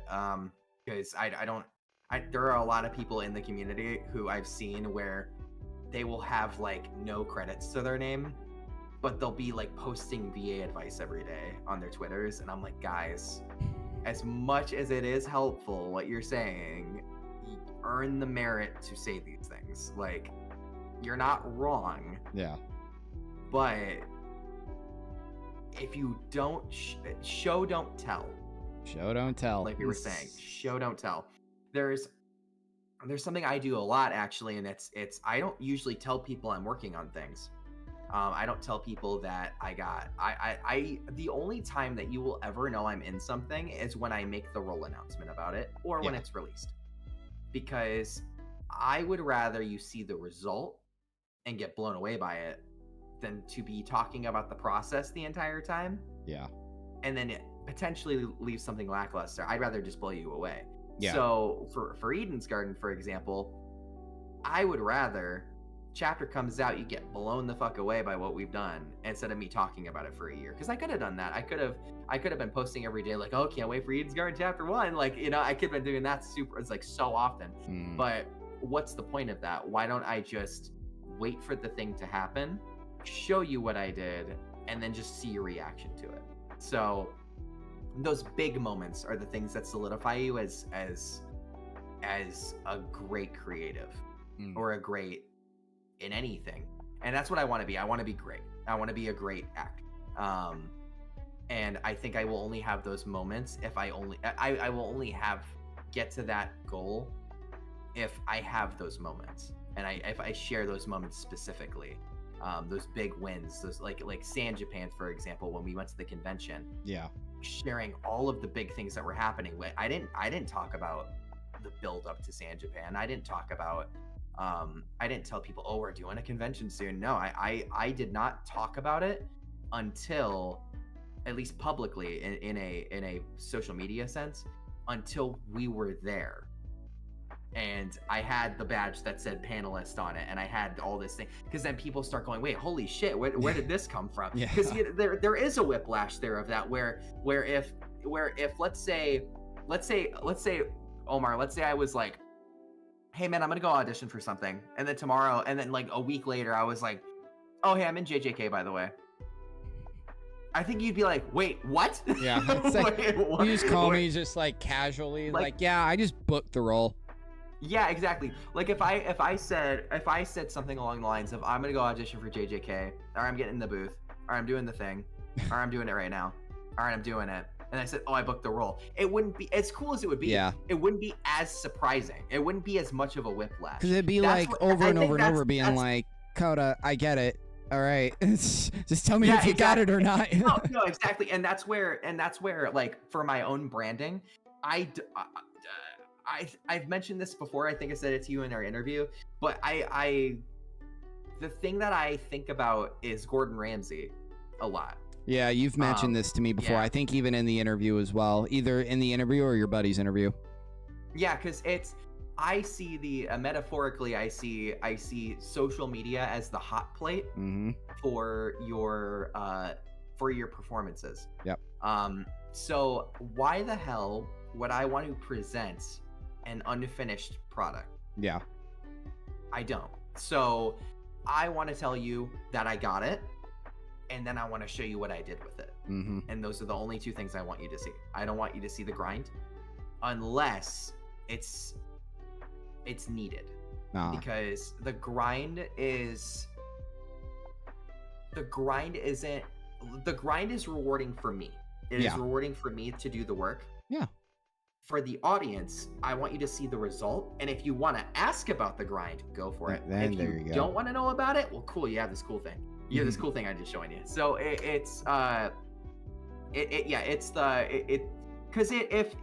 think about it as well as in a TV show setting as well of Hell's Kitchen, if you sat for 20 minutes watching them just cook food, you'd be like, this is yeah. like does that look like good food? Fuck yeah, but man, I'm bored. You know, like, yeah. So that's more or less the mindsets and I have on my own branding is show, don't tell. All of this stuff, one hell of a time. Oh, and it's a flashbang. I need a flashbang counter just for at least how many. But that last bit got a little bit serious. Apologies for that, but I felt it needed to be said.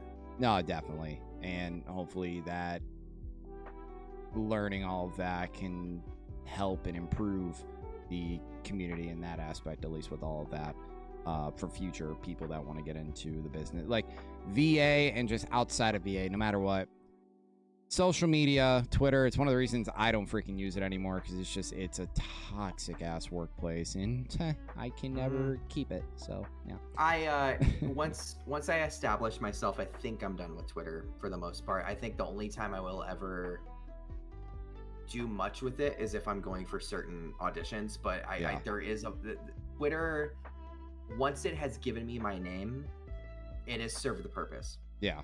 Because I don't want to be a social media guy. Yeah. No.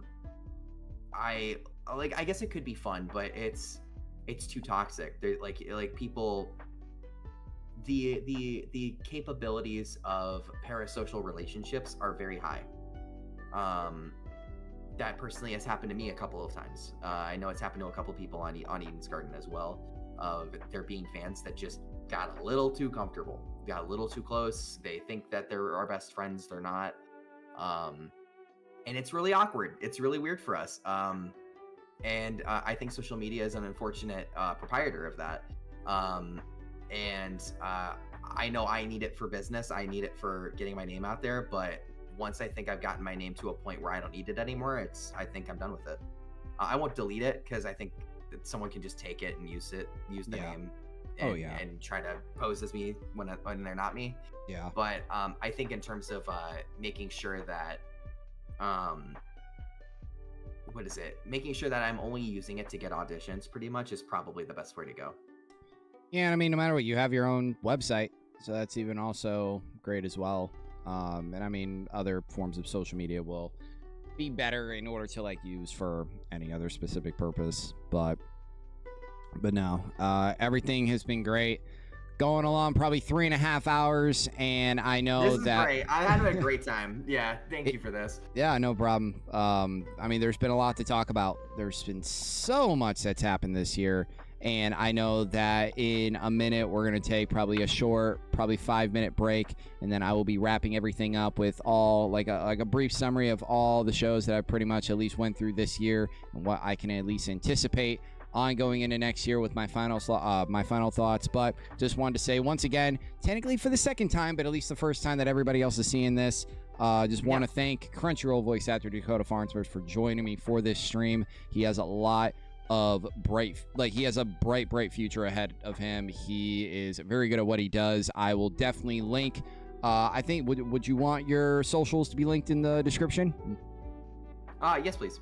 So I would definitely link all of his socials in the description. You guys will also find his demo reel with all of the different roles that he has so far been in. And of course, make sure to also still, because it's currently going on right now, check out Trillion Game. I think it only has probably a couple more episodes left for the for the fall season, because the fall season is almost over and the winter is just around the corner. So even all with that, you'll probably maybe also see him in some other stuff as well, hopefully coming out in the next maybe couple months or however long, and who knows. I have a very good feeling about this next season for anime. I think that I'm about to make a pretty damn good name for myself. Yeah. That's how I believe in myself pretty strongly this year. So no matter what he does, I mean, you guys will check out in the demo reel if you guys really want to check it out. He does a lot of crazy voices, man. His tone, his tone range, and just his vocal range and his tone is just insane on what he's able to do and the certain characters that he takes on. Even also still, if you guys haven't checked out or played Project Eden's Garden, make sure to check that out as well. It is kicking ass all over. It's kicking ass right now. We broke so many records and we can't talk about it yet. So but we what is it? Project Eden's Garden. It's free. Go play it. Or if you want, on our main YouTube channel, search up Project Eden's Garden. We have a full playthrough if your computer doesn't have the specs to run it. Just join us, have a great time. It's a fantastic game. What is it? I don't think anyone has played it and given us a negative review. I think that is something pretty incredible. I don't think anyone has given us a negative review. And if they have, I'd be shocked, because I think I don't think I've ever heard them doing that. So that's what I'll say. Project Eden's Garden, it kicked ass. Go play it. Go play it. If you guys haven't played Danganronpa games, you don't even really need to be a person that has even played any of those games to really kind of get into it. That's why I think I'm eventually going to get into it, and I'm probably going to have a fun time with it. So no matter what, it's all going to be, hopefully, a really, really bright future with that. Chapter 2, cannot wait to eventually, when they start working on it and everything. There's so many things happening, and you just never know what tomorrow will bring.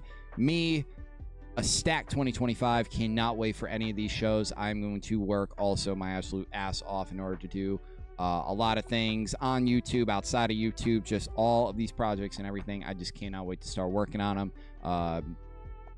It's just absolutely great. I have a quick other thing that is pretty crazy. So for the walkthrough, I'm looking at some of our stats for Eden's Garden right now. So for the original walkthrough of Eden's Garden on the main page, both episodes 1 and 2 have around 380,000 views for both playthroughs of it. Yeah. That took us a year to get those numbers. Damn. It has been 7 days. It has been 7 days. Oh man. And we have 255,000 on both of the episodes 239,000 for the first and 255,000 for the second. That's really good numbers. That's really to get the first one in an entire year and to have made 66% of that, 2/3 of that in a week. It's awesome. It's so good. I'm so stoked about it. That's really, really amazing. Get out there and get on the game, man, because, and even also so you guys don't get spoiled as well, because there are people that are spoiling shit. So yeah, it's pretty bad. It's pretty bad. So yeah. So make sure just to get on the game. Don't look at Twitter. Just play the whole thing and then look after. There you go. Just stay away from Twitter. Twitter is a dangerous place. But no matter what, it's a great time on this stream. It's not over yet. I'm eventually going to be finishing it up, but I will be signing off with Coda right now. Once again, great to have you on. I can't wait to hopefully maybe do more collabs in the future, maybe some more interesting ideas. Obviously, we will be having our interview hopefully coming out within the next couple weeks, or like obviously in January. You'll get to see the interview just like literally a couple weeks right before he gets signed to Crunchyroll, and it will just be kind of funny to just look at and just be like, yeah, I have this plan. No, this plan just happened now. Screw the plan. Throw the plan out there. Yeah, that's what I mean. It's like I really don't know what 2025 is going to be like, because everything that I planned happened. And it happened a year early too, because I planned it to be up for 2026. Like I don't know. I don't know. So crazy. Yeah. So that's where we're at right now. You're there. Yay. You're here. But like I said, you never know what can literally happen. And I mean, already you have a couple shows already lined up. Eventually, you'll hopefully be in them. You'll eventually be giving your role announcements for them and stuff. And even outside of Crunchyroll, you're doing stuff. Just have a lot on your table. So make sure, number one, just like I said in the beginning of the stream, make sure to take care of that mental health and get some rest. Because my God. Yeah. That is the number one thing. If you can't go into work 110% in order to give it your all, then that's the biggest issue. And that's the thing that I can't go plus ultra, man. You can't go plus ultra. I can't go plus ultra if I ain't rested. Yeah.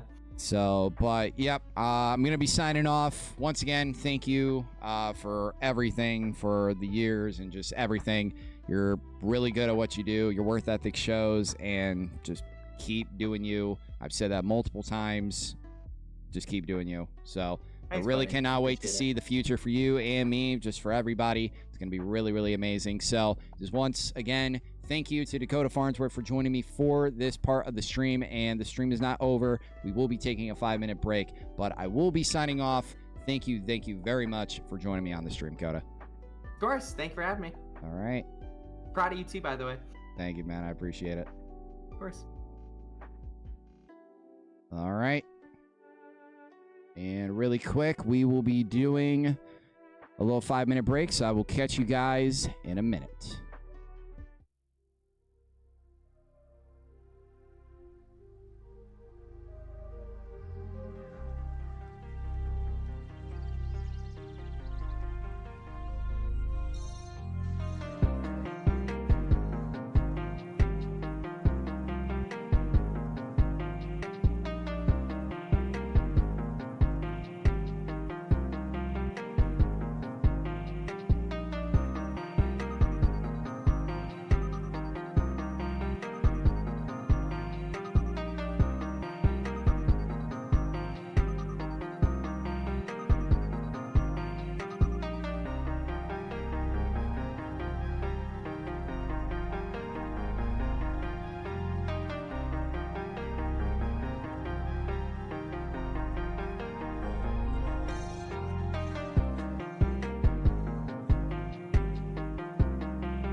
Forgot that I was muted. Goddamn. Once again, thank you to everybody that stopped in for, almost going 4 hours now on this stream. Thank you very much. Make sure to like the video and everything. It is absolutely great. Yeah, no, it's really amazing for at least what Coda is able to do and everything. Here, let's just see really quick. I want to make sure my mic arm doesn't fall and stuff, so. Let's see. Okay. No, Coda is definitely, I mean, he's one of my best friends. I've known him for literally almost a decade now, and he's doing really, really amazing work and cannot be any more proud of him. So at least for the rest of this stream, and for the last part of this stream, we will be recapping and skimming over all the shows that I have been doing for this entire year. This show, this year for shows has definitely been one of the best, because on the certain shows that I have finally seen, it's been really, really amazing. And actually, here, let's get the BGM back in. There we go. Get the BGM back in. To at least just skim over. And I know I talked at least a little bit more, at least in depth with Coda on most of these shows, but just at least kind of rekindle everything else that we just did. At least first off, with starting off with solo leveling at the beginning of the year. To me, at least started off a little bit slow, and I think no matter what, still had a really, really amazing payoff with Jinwoo and his character, and just where it started and where it is now begun now. Like where he was originally in the beginning to where he's going to be in season 2. I can't wait to see more progression with this dude. Now that he has Egress by his side, a whole freaking army, it's going to be insane. The stuff that this dude so far has done for this entire season, his growth speaks. Like, it really, really has, and I can't wait to just see more on it. And even also maybe with the other characters that they're going to keep on. I mean, they've introduced them, but to hopefully keep on progressing with them. That's just at least really only that. But no, can't wait. Solo leveling, just at least a couple, like almost basically a couple days away. Cannot wait for it. So great to start off the year. And even also another one that is a real kind of, let's say, mainstay on the channel as well. A lot of people love this show, and we are anticipating on when season 4 is going to eventually come out. We don't know what date yet, but eventually it will be coming out, and that is going to be none other than freaking Classroom of the Elite. Classroom of the Elite season 3 was an alright season. It did what it needed to do, at least with focusing on what was her name? I think Nagiasaki. Yeah, I think so, right? Nagiasaki, right? Or do I? Yeah. Or Saki and Nagi. There we go. I was like, I know I called her a Ritsu, but like, oh, Saki and Nagi. But my boy, Ayana Koji, man, the way he put himself in the very, very end, and now that him and Kay are now together, I really kind of wonder how that is going to now go into year 2. We will be starting with year 2, and I know there's going to be an abundance of new characters that is going to be happening in season 4 with the second year. I mean, I can't wait. That's really kind of it. I am very, very excited for what next comes with Ayana Koji, and if we're going to see any change with him. Will this kind of obviously we know that he's working like K, like just even since day 1, he's working K. But I wonder even if with this kind of relationship, now that they are officially together, I wonder, is this really going to change Ayana Koji to his core, the actual person of Ayana Koji? He's never experienced love, and I don't think he probably will maybe ever, or it just if he's going to feel anything. That's really kind of it. So only time will tell when season 4 eventually comes out. I am hearing a lot of good things with it. I'm very, very excited with it. To even see maybe hopefully some other characters. I mean, Suzune is also still another good one as well. There's also, like with Koenji, I think that's also what his name was. It's been, once again, a minute, because in the beginning of the year, we had this show. Yeah, it was Koenji. They might also be doing more with him. I don't at least want to keep going into it more, but that's all that I'll at least say.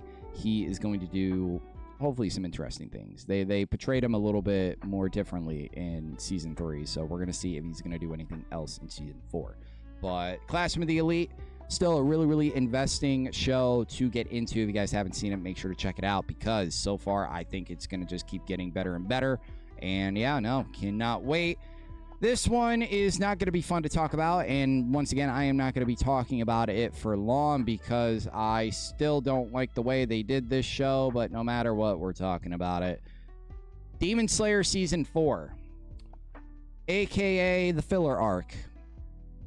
Now, I know it's been a minute since I've had to talk about this, and I've given my full thoughts of this arc back in the playlist, or just even beginning of the season finale, just anywhere in Season 4, I've already given my thoughts of it. So if you guys want to know more about my thoughts, make sure to check out the playlist for that. But the only thing kind of mainly we're talking about is the end episode, having one of the best animated shots of the entire year with the explosion at the mansion, and now we are here with the Infinity Castle arc. Next year, it is going to happen. Part 1 out of 3 for the movies. I cannot wait to see it.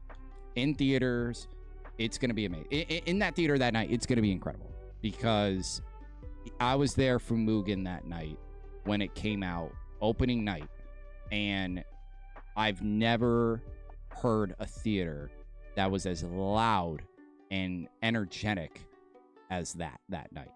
When Akaza and Rengoku were on screen that night, and when they were fighting and duking it out, theater was loud, man. It was insanely loud. So I cannot wait to just see at least the first part of this. I'm really anticipating that they are just going to have some of the best animation of the year, obviously, because it's Ufotable.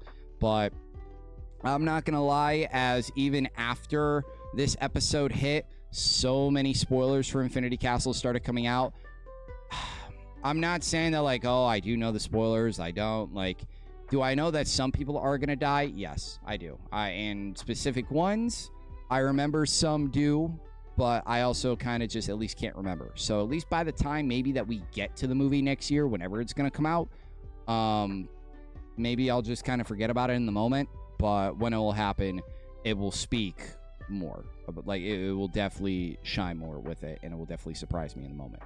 But that entire thing was just insane. It really, really was. And cannot wait.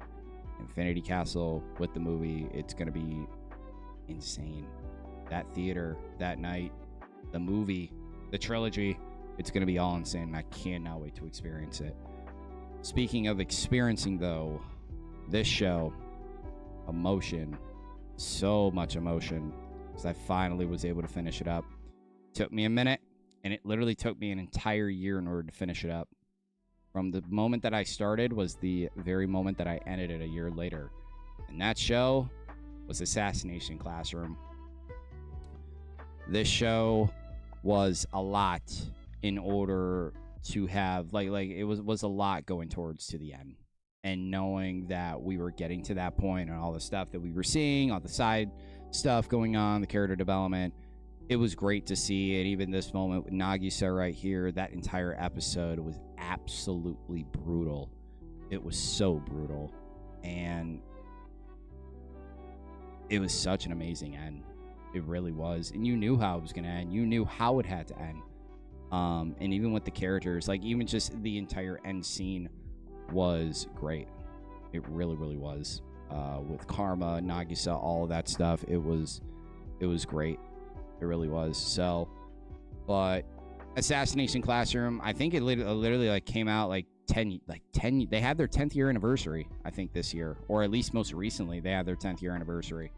No, this show, if you haven't seen it, check it out. It's a real fun watch. A lot of good, really good surprises as well. But yeah, no, it's an amazing show. Blast to finally be able to watch it. Assassination Classroom was definitely on my list for so long, and I'm very glad that I was finally able to witness it and see how amazing of a show it was. One of the best shows I've seen this year for the channel, just no matter what. And now we'll start getting into the more recent ones. First, I know obviously these next three I have not finished up, but at least talking about the next one, definitely one of the best, at least so far this year, Kaiju number 8, man. And obviously we know that season 2 is going to happen next year in July. Kaiju is a really, really good show. On the whole premise alone, it just got me from the very first episode, and the animation. Like, look at that shot of Hoshina right there. It's just beautiful animation. Like, they really do an amazing job. Production IG does an incredible job with their animation, and even with the characters too. It makes me care for it. And for a good startup for the anime, I think it does. I think it does its job. Now, granted, I have not seen the last 2 episodes of this show, so I don't really know what's going to happen. I don't know how it's going to end. I don't know what they're going to show. I have no idea. But I already know one thing is that maybe they are probably going to leave me on a cliffhanger, or they are going to, like, get me with something. They got to get me with something in order to, like, going into season 2 on possibly what to look forward to. I'll have my thoughts, but if you guys want to know more about it, check out the previous Kaiju video, because I think I pretty much said all of that. But no, Kafka is a really invested character. I like that they had that kind of twist with a standard main protagonist where, oh, it's a kid trying, like, vying to be something. But no, right here, it's a dude that's in his early to mid 30s trying to be something that originally passed him. So I love seeing all of that. Kikaru, other than Hoshina, Kikaru probably has to be my favorite character in the show. Kikaru is the personification of a badass. Ever since we saw her on screen, she has lived up to her freaking name. She has lived up to what her father taught her, and that is to absolutely kick ass on the battlefield. Anything that this freaking division gives her in weaponry or whatever, or even the suit, she's able to do anything, literally anything.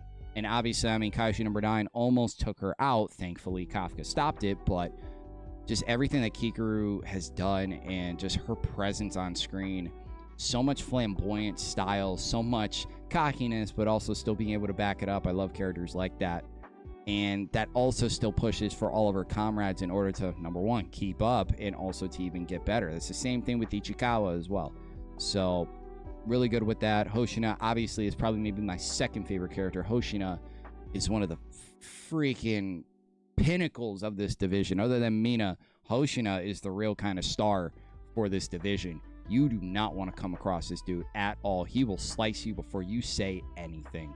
So I cannot wait to see all of these characters once again, at least obviously going towards the end of the first season, but eventually back with season 2 coming out next year. But even also another show, we'll also be checking out Windbreaker season 2 when it comes out just in the next couple months, going into the spring. How I see the show, I think the show is fine for what it is. It's a pretty good show. Simple kind of premise, at least right here, but I'm curious on how they are going to continue on with these certain characters, especially, I mean, with Haruka. I mean, yes, is he stubborn? Yes, of course, but he has a long way to kind of go. I mean, yes, do I kind of wish that he would stop blushing and shit, but a little bit. But even still, I mean, he's building trust, he's building likeness, he's building all of these things with everybody else in Bofurin. And the number one thing that I love with this dude, he's probably the most talented dude, other than maybe Sao or Yamemiya, in Bofurin. This dude is a freaking talent. So the fact that they have him on their squad and everything is freaking great. And still one of the best fights I've seen this year, at least with the channel and everything, finally being, well, at least because Windbreaker came out this year, being able to see Joe versus Haruka was a really amazing treat, because that fight was so amazing for how it was shot, how it was done, animation, all of, like, camera work, all of that was beautiful to see. Easily the best episode in season 1. So I'm really hoping that they continue with that type of animation work and that camera work going into the second season, and just with all of that stuff. I don't know what's going to happen, because I still have yet to finish Windbreaker. I will be eventually finishing it up within the next couple weeks. So overall, I'm very excited. I'm very excited for Windbreaker, and even also with this next show. I'm going to be finishing it up for this next month, but even you guys know, I've talked about it so many times, Mashal is one of my favorite, like, or probably my favorite show that I've seen this year. I can definitively say that between this and Dandadan, Mashal is it. Mashal defines my 2024 on with the show. I knew this was a show that no matter what, I had to see. Not even for the fact that, like, the premise intrigued me, and obviously, I mean, the opening took over everything this year. It's either between this or Dandadan that literally has opening of the year, and they're both made by Creepy Nuts, so congrats for that. Congrats for him. No, Mashal is Such an amazing watch. I can't wait to hopefully eventually watch it with Dakota because he will absolutely love it. You just heard him earlier say that like all of his friends and everything have watched it and they find it absolutely hilarious. So that's what it is. It's absolutely hilarious. This is the funniest anime I've ever seen. I don't think I've seen a show this funny. Oh my God, I don't even know. Like, I really don't know another show that I've seen that has really, really been this funny. Like, off the top of my head, I know there's been a lot, but like, for real. But no, Mashle Season 2, we will be eventually finishing it up for the next month. And when Season 3 is going to come out, I have absolutely no idea. But who knows? Maybe 2026. Who knows? Unless they just drop a bombshell. Then again, I can't do anything else for 2025 because my year is already set. So hopefully 2026 it is able to happen. I hope they kind of don't announce something for this year because then I'll really have to move stuff around. But you never know. But Mashle, amazing anime to watch. I absolutely love every single second of this anime. Mash is such an amazing character, such a lovable character. He's definitely going on the list of one of my favorite protagonists, at least personally with me. I absolutely love it. And speaking of absolutely loving it, I think it definitely is at least nominated for Anime of the Year because I think it sure as hell deserves it. Dandadan, man. And I even knew going into the fall, this show was going to take over. And boy, did it ever. Dandadan having not even only one hell of an opening, thank you to freaking Creepy Nuts, but animation, character design, story so far, wackiness and shit, horniness and shit. It's been insane. Every single week there's always something new, there's always something unique, there's always something like about this show that keeps you tuning in, and it's one of the best things I've seen this year. Definitely at least under My Hero and Mashle, this show is definitely up there. I mean, Dandadan is one hell of a show so far. I cannot wait to see where they take the story, how far it's going to go, and just certain stuff. I know that they did put in a spoiler for Season 2. I'm not obviously going to say it, but I mean, now when we get to Season 2 for Dandadan next year, I'm going to freaking say it again. I'll be like, yeah, I was spoiled, and I like kind of knew that this was going to happen, and the Season 2 trailer freaking told me. So Dandadan coming out literally in my birthday month. We're going to have that and Kaiju. I don't know, at least it's either going to be One Punch or Hell's Paradise. I will also be doing for the summer. So July is going to be packed, and I cannot wait to experience it. But the last thing, the very, very last thing, and I've talked about it so many times, My Hero Season 7. Such an amazing watch. So many emotions, so many moments, so many things to look forward to, and so many things to witness. What a season this was. And we are not even done. The way that it stopped, yeah, I'm a little questionable about the season finale, but we're going into Season 8 next year, final season. Gonna be so emotional. And speaking of emotional, like even just that shot, just all of these shots, gear shift right there, the shot with Bakugo, the up-and-coming shot right here with Todoroki and Dabi. This season had so... I gotta take a drink. This show had so many moments. So many moments. So absolutely incredible. And I probably would say, like, what is my favorite either episode or moment from this year? It is definitely got to be the Bakugo sacrifice episode. Easily. Personally, with me, like, I know other people would probably say, like, oh, the acrobatic Silky episode from Dandadan is definitely up there. It's definitely maybe top, maybe 3 for me. But the top 2, at least personally with me, go to My Hero. Number 2 being Gear Shift. Number 1 being the Bakugo sacrifice. The music, visuals, all of that. Being able to see something that I didn't think that this show would have the balls to do, but they've done it. And no matter what, either way, is he dead? He's not going to be when Season 8 comes around. And I know, like, obviously it's going to be a minute before we kind of get back into it, but, like, do I think he's going to be still dead? No. He's going to come back in some way. I just don't know how. So whether Edgeshot sacrifices himself or anything else that happens, I have no idea. But the fact of the matter is, this season had so many incredible moments, and I may or may not maybe make a stream about My Hero Season 7. I don't really know, because there's already so many things that I still have to focus on, and obviously I told you guys that we're going to be, I've already at least done it, I just have to at least edit it, but the interview with Dakota, there's just a lot of stuff that I do want to focus on, and I mean, if you guys really want to know all of my definitive thoughts on My Hero Season 7, check out the playlist, man, check out all that stuff. But no, that entire episode was beautiful. The music was beautiful. This episode where Nakamura went hard with the gear shift, my God. Easily probably the best animation in the entire season. Even also not forgetting as well that Nakamura did that freaking shot with Ida and Todoroki. That was clean too. All of that stuff was clean. So, no, and how can I even also forget Toga's sacrifice as well. Toga eventually dying. You got the return of Gentle.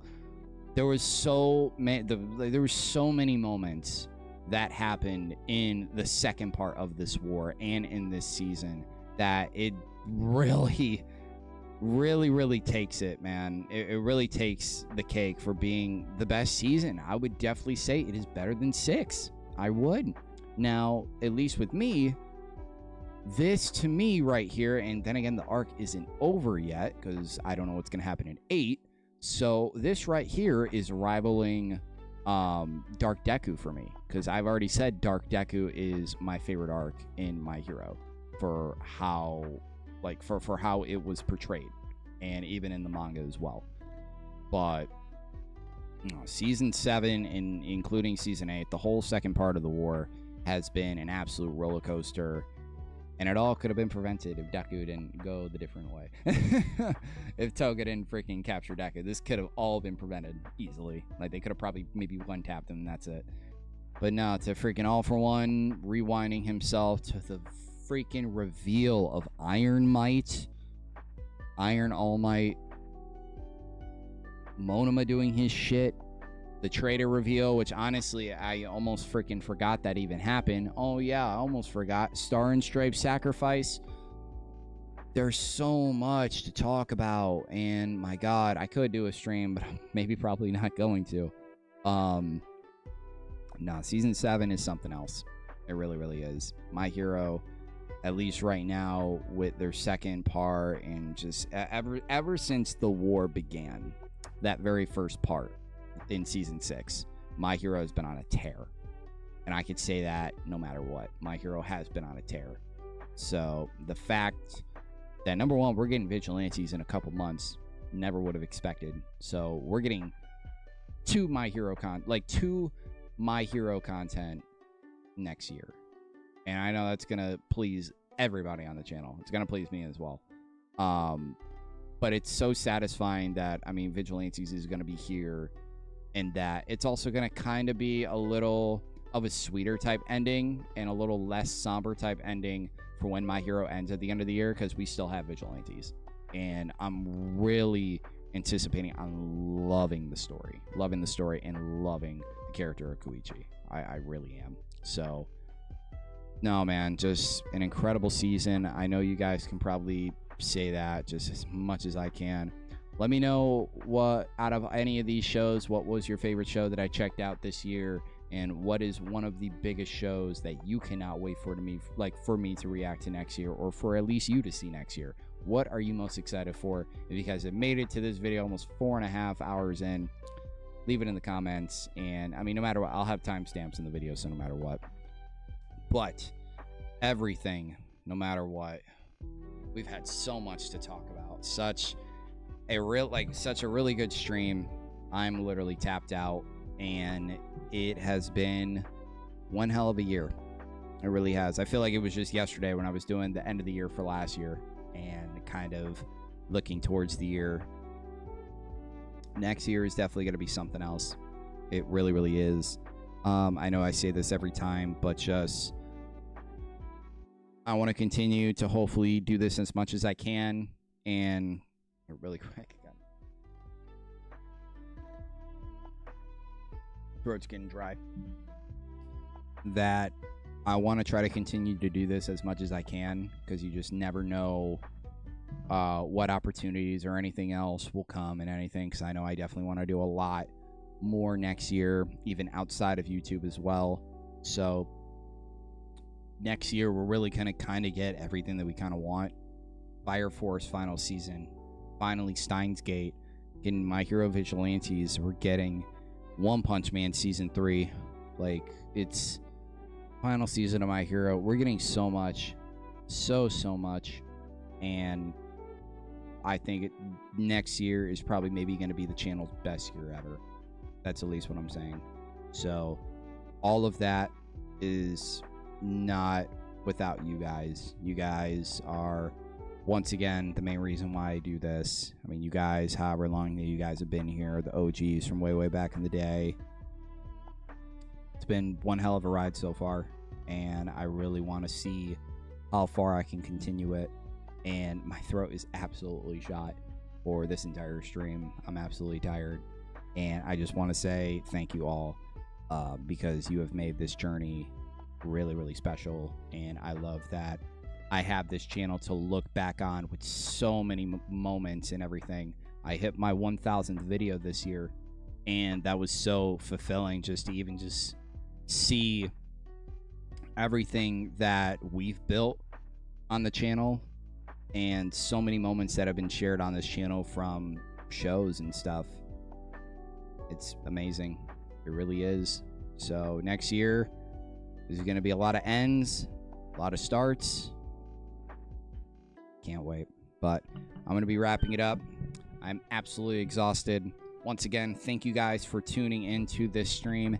Happy I would say happy end to 2024. 2024 was an absolute amazing year. We are so looking forward to 2025. I cannot wait to see what all that is going to bring on the channel. Personally, everything all the way around. I cannot wait to see everything that is going to happen, especially even for Dakota as well. Once again, I will have his links and everything, all of his social media, in the comments down below. And no, just make sure to go support him, support his journey as well. It's only going to get higher from here, and I cannot wait for both of us for next year. It's going to be absolutely amazing. But once again, thank you all. Thank you guys for checking out the stream. If you guys love it, love the channel, love the shows, reactions, everything, make sure to like, subscribe, comment down below on this video. Make sure to check them all out. It's been a pleasure being along with you guys for this long, and depending on how long we do it, I absolutely love it. So I cannot wait to see where the future will take us and where the future will take me going into next year on so many things happening. I cannot wait. Thank you guys for tuning into this stream, and I will see you guys later. Thank you very, oh my God, I can't even speak.